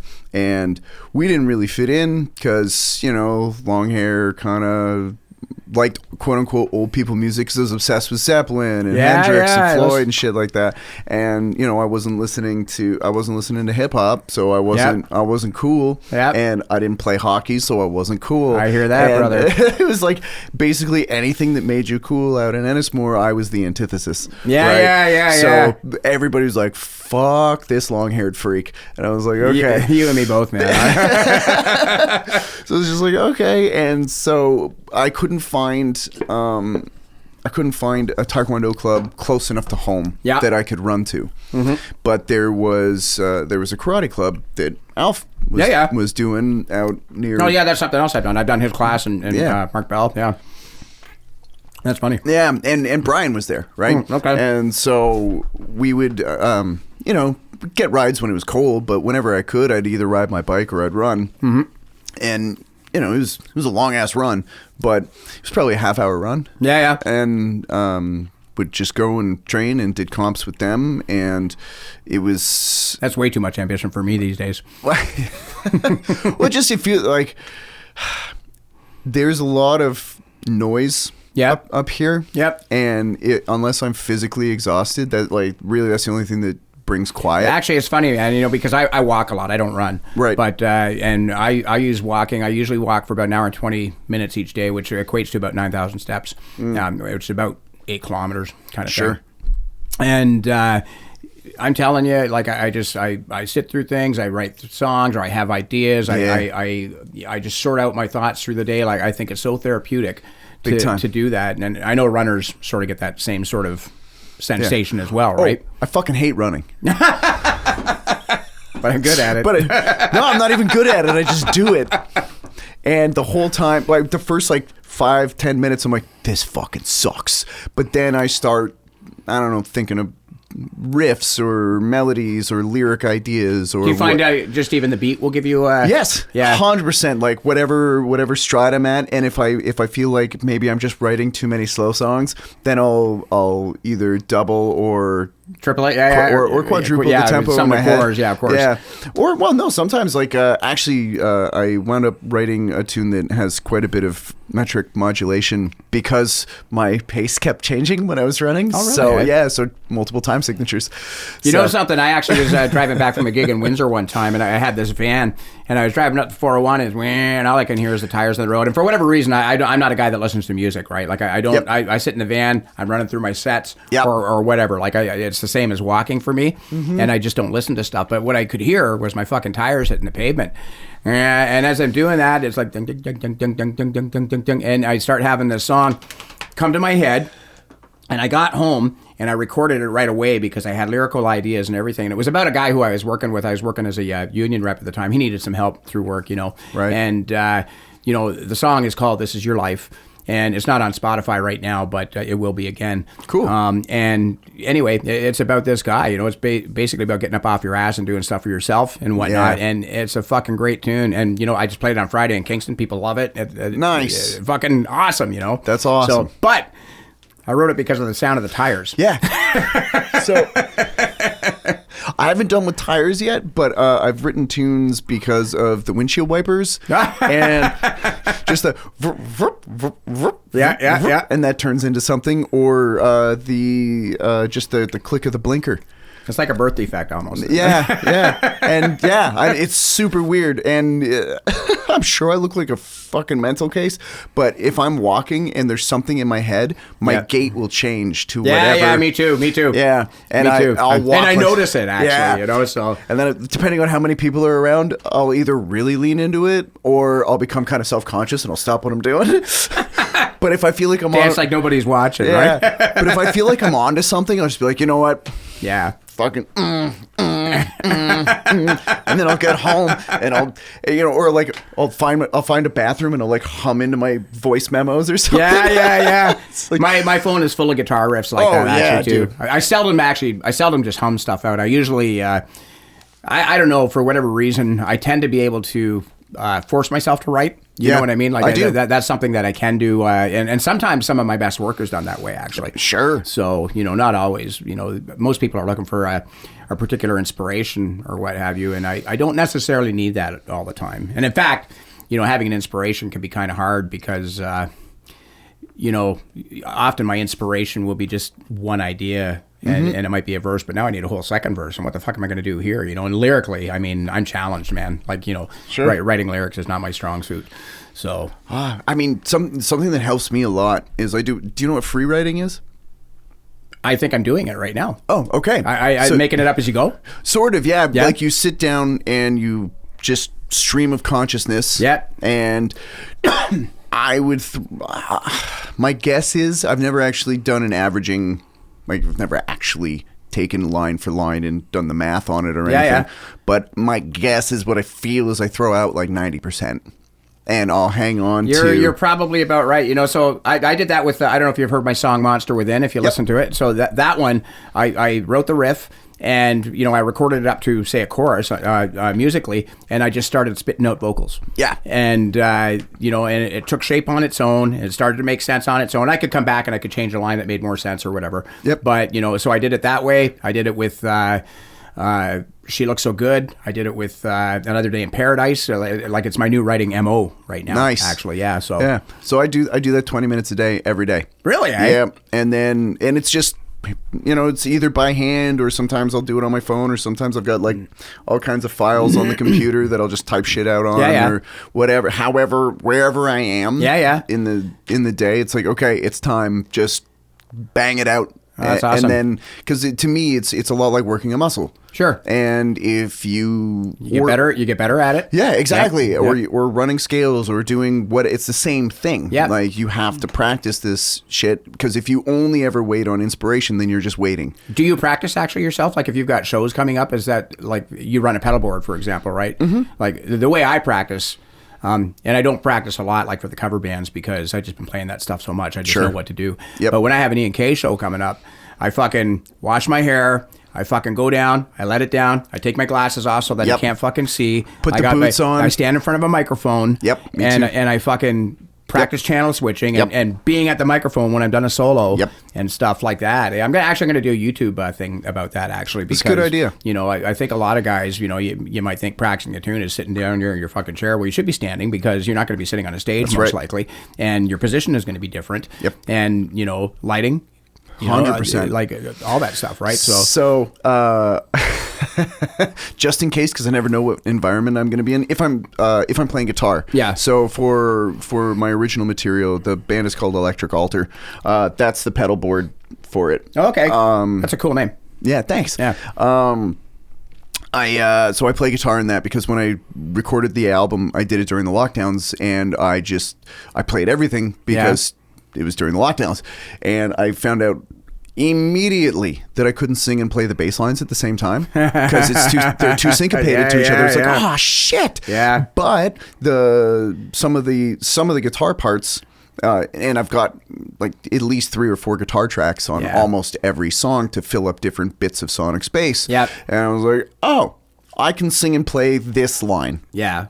Cool. Yeah. So at least I can still do it. Yeah. But what I'll do is I'll come down here when I'm getting ready for one of those shows. Same idea. Take the hair down. I turn the lights off. I put sunglasses on. There you go. And I put my stage. Do it the way you're going to be on stage. Yep. And I put my stage boots on, because that feels different than playing in your sock feet. Absolutely. And because the first time I did it, I was like, I should really have my stage boots on. And the first time I went to step on my whammy pedal. Yeah. My boot pushed, rather than having it in the fully back position, my boot kind of pushed it forward, and it put everything about a half step sharp. And everything sounded, I was like, what the fuck? And I'm checking my tuning. I'm like, no, everything's fine. And I was like, oh, chirp, and just move the pedal back, and then I'm back in tune. It's like, okay, this is why we do this now, so that I don't look like an idiot on stage. It's amazing, actually, because I've got a couple of guys that I use. Adam is a regular bass player for me. I don't know if you know Adam Sweeney or not. I know the name. He's a great player. He's been a great friend. He's got tons of gear. He's always ready to play live. And whatnot, and of course we become good friends over the years, right? Yeah. So, and I've used a host of drummers, actually, just because either. I'm older, right? And so the guys who are in my world are still kind of on the cusp of retiring, or they're still working, or they're trying to start a company, or whatever, So for whatever reason, I can't always rely on having the same guy. Sure. But I do have a bunch of drummers that are very good. Mm-hmm. And so currently I'm using Curtis Woods, and but I had Keith Rodal's before that, and Keith used to tour with before your day, but T.O. Joker was a band that I knew there. Yeah, back in the day, right? And actually, what I liked about playing with Keith is because I used to be a drum corps. And, shit! And so I was a drummer as well. And Keith and I learned how to drum together back in the day. That's cool. And so we speak the same language. Like drum talk, right? Yeah. We totally get it, and we can talk about stuff. We don't have communication issues or anything like that. Yeah. And I forget where I'm going with this, actually. But you made me think of this. But so now I'm using Curtis. Curtis is he's more of a groove drummer. Cool. But recently he's got himself into this double kick. Nice. And now he's just a fucking monster. Right on. Yeah.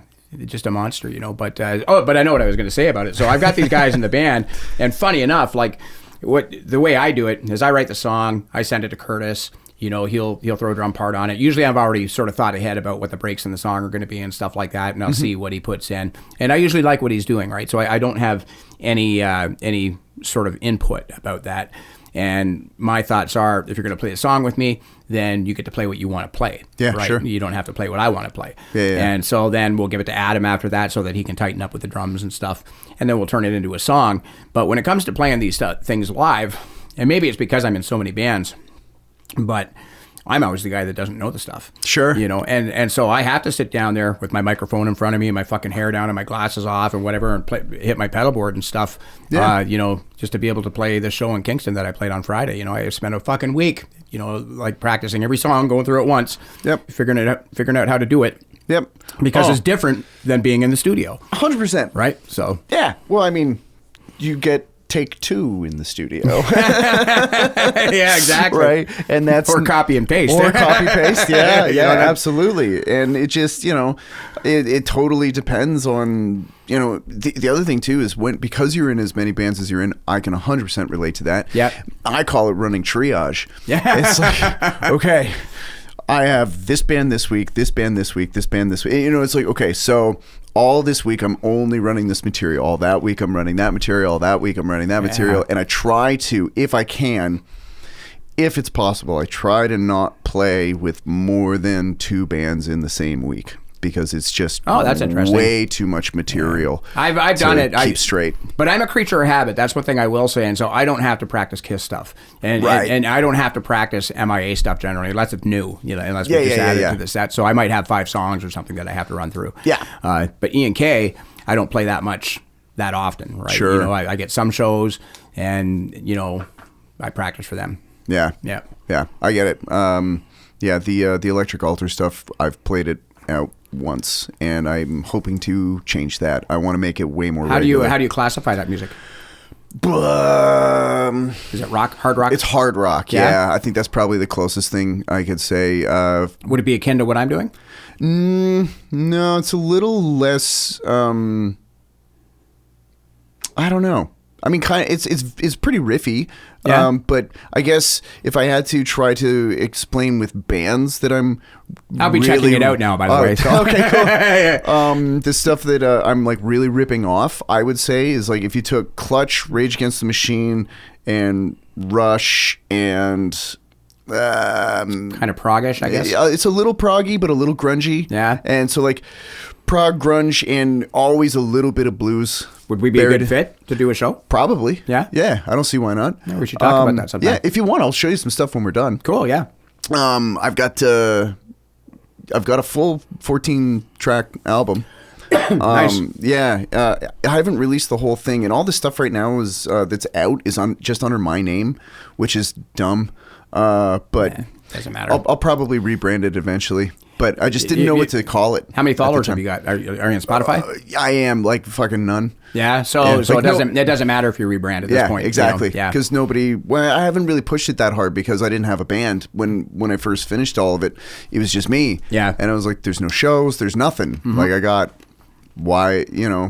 so, but I have luckily got a handful of really killer players that I've played with actually a bunch of different bands together. Mm-hmm. And I was like, hey, do you guys want to help me, please? Yeah. And but it's hard because it's an original project. And It's like, hey, there's zero money in this right now. Hey, brother, we just had this talk with somebody. I had it with the drummer, actually. For example, recently we've played with Sebastian Bach, right? Right. So how was that? Good? It was amazing, man. Awesome. Honestly, it's one of the best gigs of my life. Right? Fucking A, man. Good for you. Yeah. And considering my whole night was just all original, what I mean? And it's such a responsive crowd. It was just fucking great. That's awesome. And people were coming up to me after, wanting photos and, it was just like whatever. So, yeah. But anyway, we had this talk and so I'm trying to get some of these bigger shows because I feel like my band is better suited for that than for doing these small club shows and stuff. You know what I mean? And so I started reaching out. Like I heard, for example, Finger 11 is coming. So we've done some shows with Anvil. We were scheduled to play with Harem Scarum before COVID locked everything down and whatnot. Right. We've done some Buck Cherry shows. Yeah. We've done some Sebastian Bach shows now. And so I'm thinking, I'd love to get in with Finger 11 or whatever, because I hear that they're going to be on tour, right? So through my network, I get a hold of their manager. And the guy, his name is Zeke, I think. And anyway, so I got talking to him, and he's out of the Phoenix, actually. Oh, out of Toronto, right? Sure. And anyway, we got talking about, I said, listen, I'd love my band to be able to tour with your band. I understand that you guys are trying to manage costs. Yeah. And so what I'm not looking for is to get paid or whatever. And in fact, I would pay to play, however many shows, if we could agree on a price that made sense for you guys and made sense for me and whatever, so that I could be in front of that audience, right? Because I think your audience is going to like my stuff. And he says, well, right now, they are the tour support for the tour that they're on. And right now, they don't have any tour support and they don't want any. Right. And it's not because of them, but it's because of the promoter. And that's, so it was really interesting, because what happens is, take Sebastian, for example. We did the last show we did with him, and Kurt Dimer was the guy who was on tour with him. And Kurt, that's a pay-to-play gig, Yeah. That's he paid $50,000, $80,000, whatever he paid to be able to be on that tour, right? That's crazy. And what happened was Brandon, who was the promoter, right? He's, I only know his name. I can't think of his. Birdcage Productions or something like that, or whatever it is. But anyway, Brandon buys the show, right? And he pays Sebastian, I'll just pick a number, I'll call it $100,000 or whatever. It could be more or less or whatever.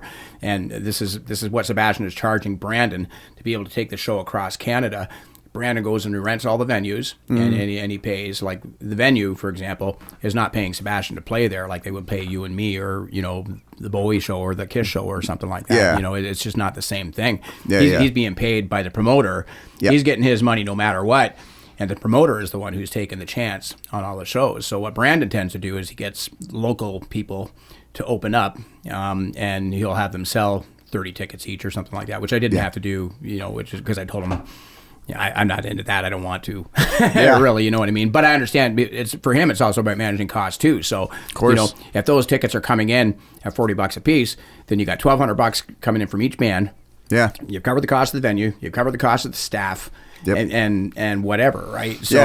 So it's interesting when you're in the original space, because like I actually got paid to play on Friday night in Kingston. Nice. You know what I mean? Which is not normal for original music in my experience, right? Normally you have to bring something to the table. And when I did do it, like I did a U.S. tour back in 2017, and I had to pay my guys. Yep. I had to pay for their fucking musician union stuff. The P2s. I had to pay for the P2s. Yeah. I had to pay for the add-ons. Yep. And that all cost a couple of $1,000. I had to pay for the hotels. Yep. And I didn't get paid from a single venue. Yeah. Yep. So, and we went, as far as we did some stuff in Detroit and Boston, fucking New York, a couple places on Long Island and whatnot. And are you doing like a lot of grant writing to help cover those costs? Nah. No? You just kind of eat it? It's a scam. Really? Wow. Okay. I just saying, in my mind, it's a scam. Okay. I think it's one of those things that grant writing is good if you know somebody. Right. You know what I mean? And I'm just not willing to spend my money on somebody who's just going to say sorry. So, right. I just don't, I don't believe anybody's really looking out for me that way. And I mean, at the time, I was working, I had a good career at Hydro, right? So I could afford to, lay out some cash. I just worked some OT or whatever, and it was no big deal. But, now things are a little bit different. But the way I'm doing it now, though, is at that time I was signed to, actually, like I was signed to a World Music Stage Records, and they were supposed to be a sub-label for Universal Music. Oh, cool. And so I signed into a 3-year contract that automatically opted into another 3 years. Somewhere in the first 3 years, we kind of fell off the same page as each other, and he wouldn't release me, and so he kept me, for the next 3 years. And so I didn't release anything for a long time, but I did a bunch of writing, and I thought whenever I am released, I'm going to hit the ground running. Right. And this is going to be my path forward, right? So cool. I did all that writing. I was released, it's kind of a blur now, but I was released August 31st of, not last August, but the August before. So I guess that'd be 23. And so September 15th, I released Every Time I See You, and that was my first release. And I've been releasing music on average every 6 weeks. Ever since it is quite a clip that you put stuff out at. I work like a motherfucker, man. I don't know. I mean, you're only going to get it one way, right? And you got to keep people's attention. And not only that, I think, there's lots of things to debate. Lots of guys do it different ways. There's playlisting and all that stuff. I'm not a fan of playlisting. Yeah. I don't think you actually get fans that way. But, I don't know if you ever watch Andrew Southworth on... I'm not familiar, no. You should, man. Okay. Yeah, you should. Or Jesse Cannon. The other guy you should watch on YouTube. Okay. And Tom Dupree is another guy you should watch on YouTube. I'm going to forget all this. If you don't mind texting it to me. I will give it all to you. Thank you. I appreciate it. These are guys... Jesse's not a guy who talks about advertising. Jesse's a guy who talks about how you can use your network, and how social networks work, actually.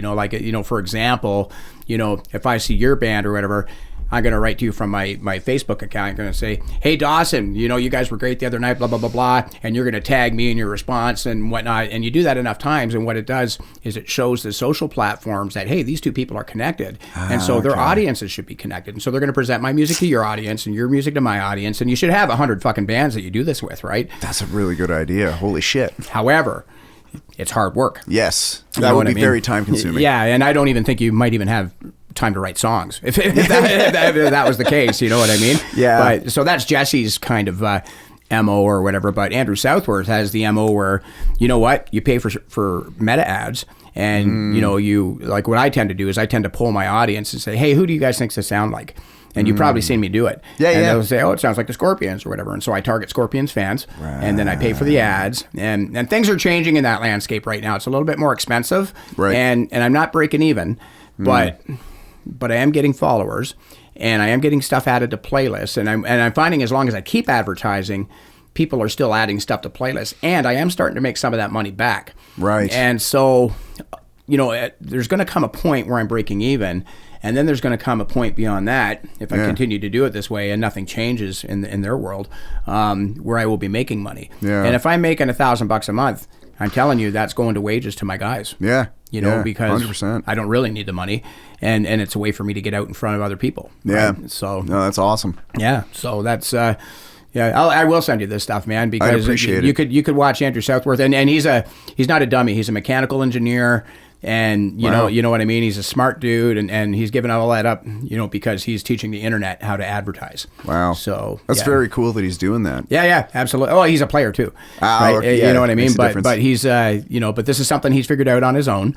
And I mean, there's probably more guys that do it, but he's sort of the leader of who's teaching that stuff, right? Cool. Yeah. I definitely need to look into it, because I feel like advertising is definitely my absolute weakest point. I feel like I'm competent enough to get on stage and to write and record. My mixing skills are... They're probably better than you think, but yeah. They're improving. Yeah. They're not great, but they're improving. But my marketing is dog shit. And well, I'll tell you, man, like... When I left my job, I told you, I don't know if we talked about that or not, but I quit my job in 21, right? So I had a good job. I was making over six figures a year, and I was 53, and I quit that so I could play guitar. Yeah, that's fucking awesome. You know what I mean? But what I did is right away, I signed up for a marketing course at Sir Sanford, right? Or whatever the fuck it's called now, Fleming. I don't know. Somebody told me. My brother told me I'm dating myself by calling it Sir Sanford. Oh. But anyway, so I signed up for a marketing course there. I bought a couple of marketing courses online as well that I've taken and whatnot, and with the ultimate goal of being able to market my music and ultimately be able to make a living of it, right? So I'm not trying to be famous. That's not my MO at all. But I'd love to make $100,000 a year. Me too. I'm just saying, right? Or even $50,000 a year. Yeah. Right? Well, shit, man. Between all the bands I play in and my teaching gig, I'm just around, like, just under the 50.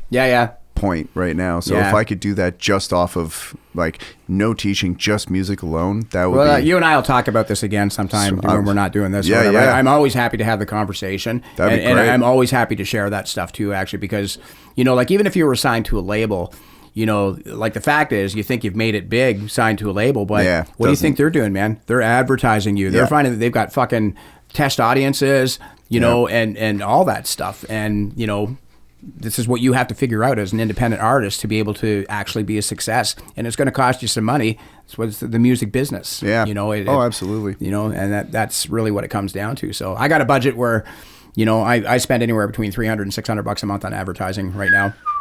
And but I make a little bit back, you know, like whatever. So, you know, I'm making maybe $20 a month back right now or whatever. Right. But it's getting bigger. Yeah. And, you know, and so like I say, it's going to continue to get bigger because that's just how the numbers go. Yeah. But, you know, and right now it is more expensive to advertise, and I haven't figured out why. Yeah. Yeah. Yeah. I got to get better at advertising because the radio station puts the first hour out for me. Yeah, yeah. The streaming stuff, it does not pitiful numbers, but not what I want them to. So I got to figure out how to advertise the show better too, because I really like doing this, and I think that honestly everybody I've had on to talk to does really cool shit, and I want everybody to know about what everybody else is doing as well as know about the show. Yeah. So I got to figure out how to advertise this better too, because I don't know. You know, it's funny, man, because it's too fun. We're like, the music business is kind of funny because you get to know people and they want all the glory and whatnot. They're afraid to share their successes with you. You know what I mean, and whatnot. And really, we got so much to offer each other and help each other out. Right. And your audience isn't going to hate you for liking my stuff, and it's not, and vice versa. It's not going to be the same. Well, it's like, so why, like, if somebody knows about a really cool band and they don't tell me about it, I'm kind of offended. It's like, why'd you keep that shit a secret? This is fucking awesome.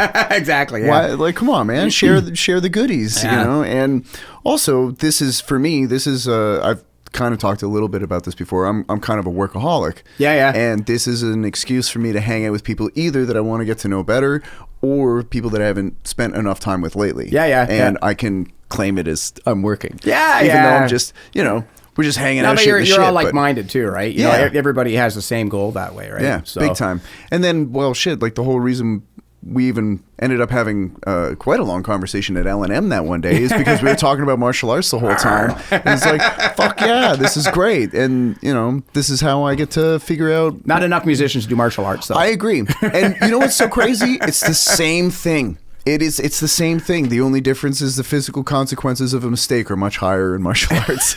Yeah, well, I know. But yeah, right? But I mean, you know, you repeat the same motions over and over and over and over again. Yeah, no, that's exactly right.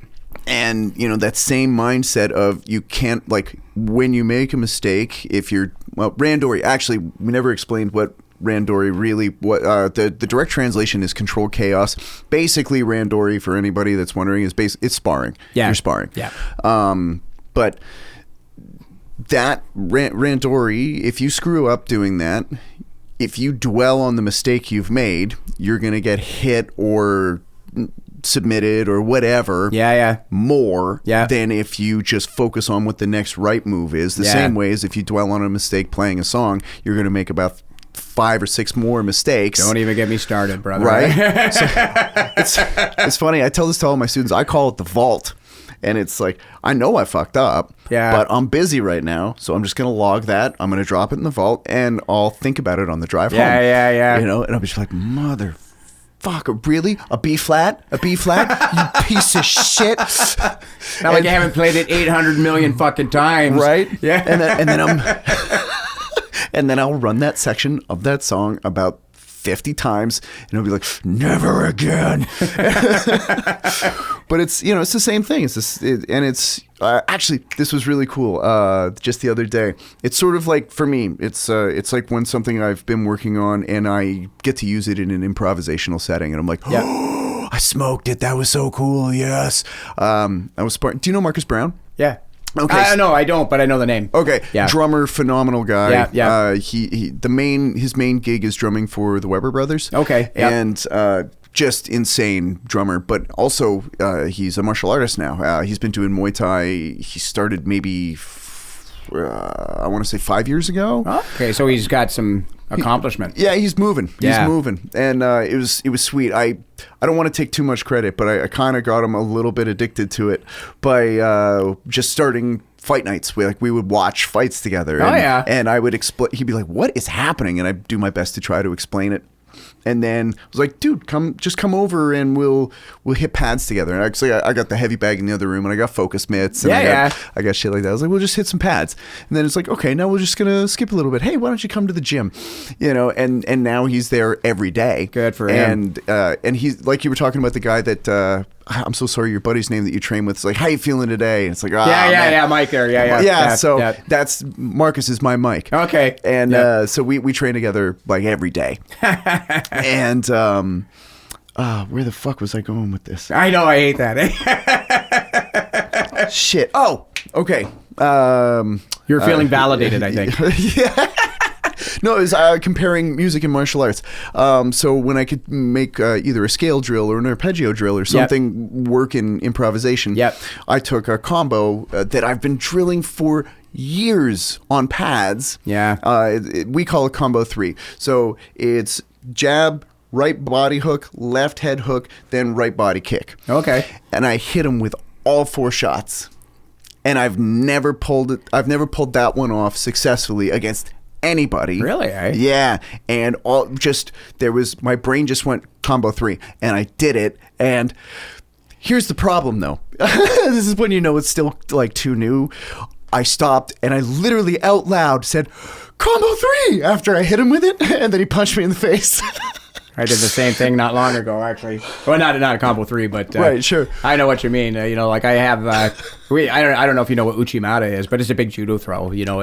So, and my crotch is just not generally made for doing that. You know what I mean? Like it's really stretchy. Sorry, for anybody that doesn't know, can you explain the uchimata to them? Uchimata, it's in the Ashiwaza section of judo, actually, which makes it technically an ankle technique, but it's really a hip-bearing technique, so it's more like a hip throw kind of thing. But instead of loading them up on your hip, you step in between their legs and you sweep up and reap their inner thigh until they come up off the ground, and then they flip over your hip, and then they'll end up in the ground, right?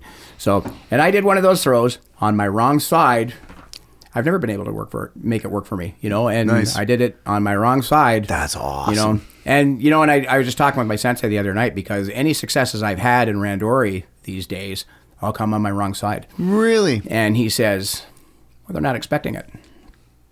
That's, right. Because I'm a right-handed fighter that way, right? Yeah. And so, even though I'm a left-handed writer and whatever, but anyway, so I just think that had crossed my mind anyways. Yeah. But, to even be able to do it on my wrong side is, because in judo, it's not the same as jiu-jitsu. Like in jiu-jitsu, we would practice both sides, and, you should be ideally as proficient one or the other, and that kind of thing. Yeah, ideally. Yeah, but in judo, you tend to not do that. In judo, you tend to... We don't even drill stuff, really. And I guess maybe I already know all the techniques, and Mike already knows all the techniques, because, we've already been through all that stuff. So for us, it's a matter of getting into the psychological game of judo, right, as opposed to the self-defense thing of jiu-jitsu, the original jiu-jitsu. Yeah, right? yeah, sure. Yeah. It's funny, for the jits. Well, it's the same thing. Like, I'm, for striking, I am an orthodox stance fighter. Yeah. But I have been working my southpaw more lately. I do feel awkward when I'm fighting southpaw for not all my techniques, but a lot of them. Yeah. I feel I don't know. My balance feels. I feel like I'm too far forward on my lead foot. Yep. But on the ground, that I was telling you about my buddy Stevie, the dude that looks like the superhero. Right. Yeah. God, he's so shredded. It's insane. I'm so jealous. Anyway, I just need to work harder. That's what it is. Exactly. Yeah, I shouldn't be jealous. What are you willing to commit? But he's probably not a bass player either in a band or 3 bands, right? No. But he, but he's a dad, and he's got 2 kids. He's got a full-time job, and he's a busy man too. But sure, okay. Now, I took 15 years off of martial arts to try to get as proficient as possible at music. Yeah. And I came back to it in my the latter half of my 30s. Yeah. So anyway, my metabolism is much slower than it once was. But anyway, Stevie calls me the one-side wonder.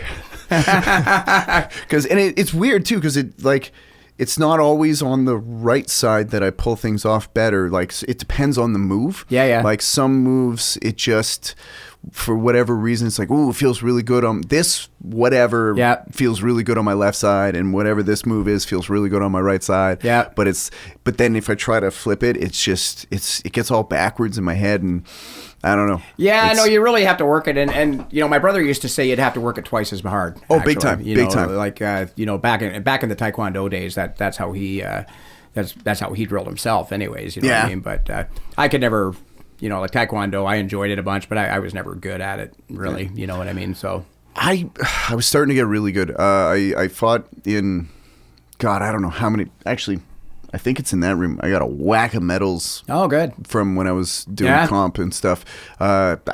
I lost a bunch of them, unfortunately, which is sort of embarrassing. But and I've disassembled trophies in a Rubbermaid bin somewhere. Yeah. But like at the same time though, like I think the last trophy I won for Taekwondo, I think I was 13. So it's like that doesn't really count. Yeah. And then I think the last I don't remember if it was a medal or a trophy, but the last one I won for karate, I think it was I was either 18 or 19, I think. Okay.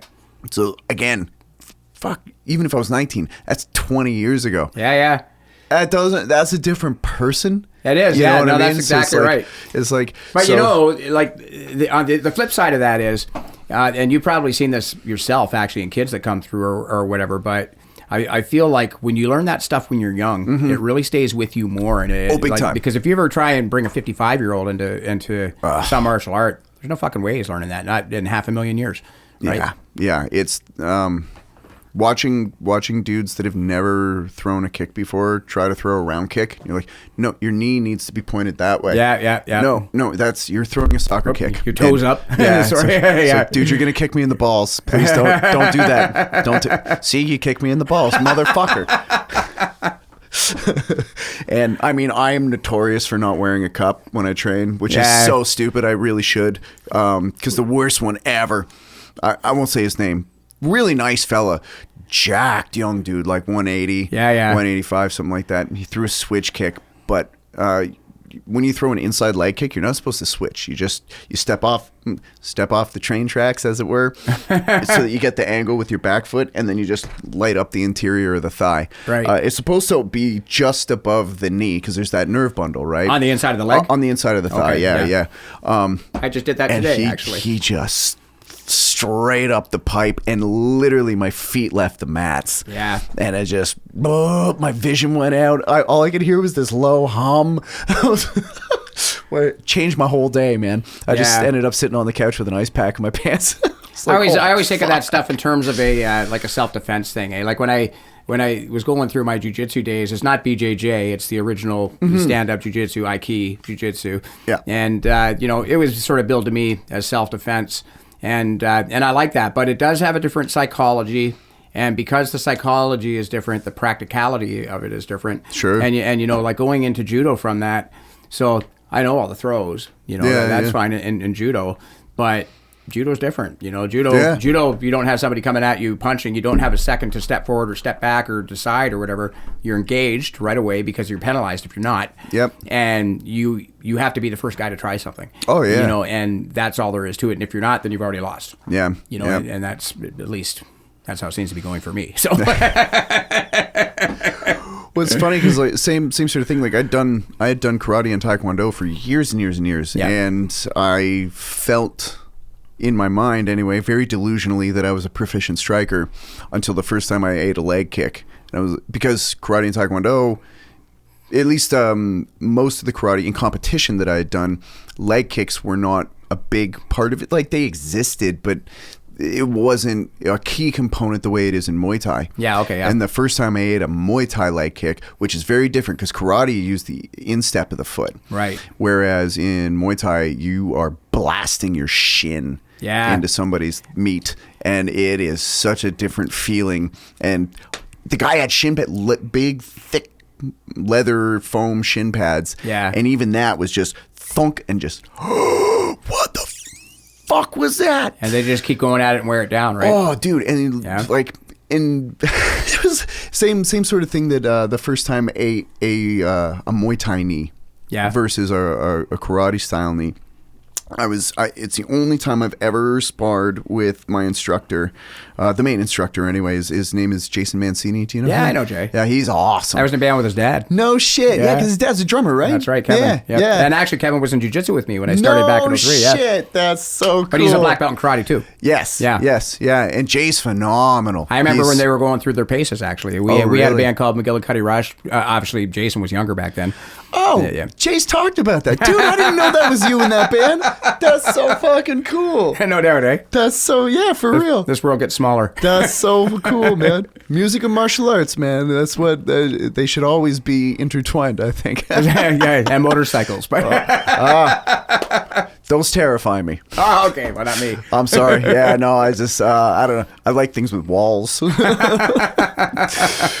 But I actually ran into Jason over here, it might be a year ago now or something like that, but nice. I hadn't seen him in forever, and we're obviously connected on Facebook and stuff like that. So, I'm like, oh, hey, man, how are you? And I think he had taken on an eye injury maybe or something like that back in the day. So he's in a different place now in martial arts, right? He's just a coach now. Yeah. Yeah, his competition days, unfortunately, medically, he can't be cleared. Yeah. So, yeah. Yeah, well, this occupational hazard.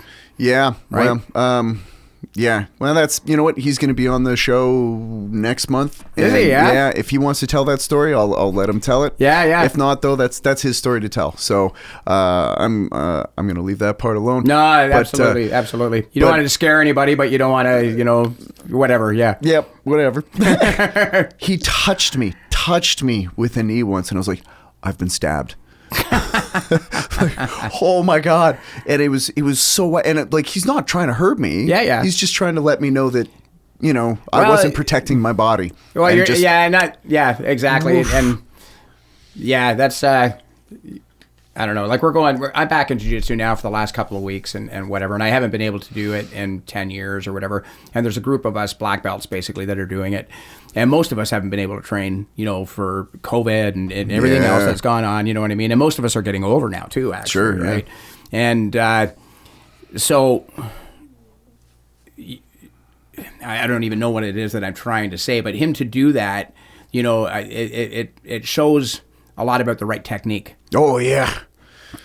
I guess that's what I'm trying to say. It's not that you have to do it hard or whatever, but you got to be in the right place. Your balance has to be right. You got to be planted. Yep. Or whatever it is that you're doing, and then the technique has to be right. Oh yeah, just the angle at which his knee touched and the speed at which he did it with, but he didn't. There was nothing forced. It was all just like Bruce Lee always said, "Be like water." It just and just. Right in this, right in the just above the floating rib. And I was like, oh my god! And after he did it, he kind of backs up. He's like, "That's why you curl your pinkies in, man." I was just like, yep, okay, because then because if you're out like this, all this is open. You've got room for you. You curl that pinky in, and then most likely the knee is going to bump off your elbow, which is it's not going to feel great, but it's going to hurt. Slow it down. Yeah, it's going to hurt way less, and it might hurt him too. Yeah, right. Yeah. Damn. I actually. Marcus, I was sparring with Marcus, and I threw a knee straight up the middle, and he brought his elbow in the right way and right where the meniscus is, instead of, because where my where my knee was going was just below the solar plexus, and his elbow happened to catch me right in the soft tissue. Yeah. And I was like, I'm going to back up. So, and that's exactly it, right? Like what Jay was talking about, just having your elbows in. It's the defense that he was trying to practically explain to me. Yeah. It's like, here, that's why you do that. And I was like, yeah. And it's, man, it's so cool because the way, I feel like anyway, the way that he instructs the martial arts is very much the way that I try to instruct music, because his idea is like, here's the blueprint for all of your foundational skills, and then it's up to you to be artistic and figure out what works for your body. And what's going to work in this scenario. Yeah. Right? Like, sort of like how you were saying earlier that you love the Dorian mode, but it doesn't always fit in everything. Yeah. Right? It's like, well, yeah. Course, like if it's a straight up, like if it was a dominant chord, the Dorian mode's not going to work. Yeah. Right. So same sort of deal. Like if if somebody throws this move, like if someone's throwing a left hook, you should probably have your right hand up. Yeah, yeah. Kind of thing. Yeah, right? yeah. So, like, or if they're throwing it to the head. But, like, same sort of deal. All that kind of stuff. It's all very context dependent. Right. And I love that he explains it like that. And it's just, it's a really groovy thing. And well, he's got some practical experience, too, fighting competitions and whatnot, right? And that does change the game for guys. And although I do think karate is different than jiu-jitsu, and I do think that jiu-jitsu is different than Muay Thai. And, but at the same time, I really feel like a lot of the martial arts sort of accomplish all the same thing. Oh, yeah. You're you know what I mean? Regardless of how you get there. But there's only so many ways to lock an arm, break a wrist, whatever. You know what I mean? And and for me, especially specifically, I mean, all my martial arts stuff is really not.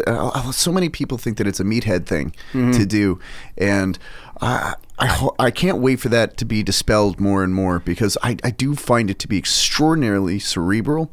And I think that it is also emotionally balancing. I agree with both of those statements, actually. And not only that, by and large, the people that you're doing it with are like-minded. Yep. And by and large, they're not meatheads. They're people who want peace. They just enjoy doing this stuff. I like moving this way. Maybe I want to learn to protect myself or whatever. That's another matter. Sure. But it's like learning to play hockey or something. Yeah. Not that I ever learned to play hockey. Yeah, me neither. Me neither. But you know what I mean, right? Yeah, big time. It's just everybody. That's what I really liked about judo. Actually, we had the discussion upstairs there about the difference between BJJ and I think you and I had that discussion. Yeah. And like I found when I tried BJJ, I found that there was a lot of bravado around it and stuff like that. And where judo, you could bring your kid to it. Yeah.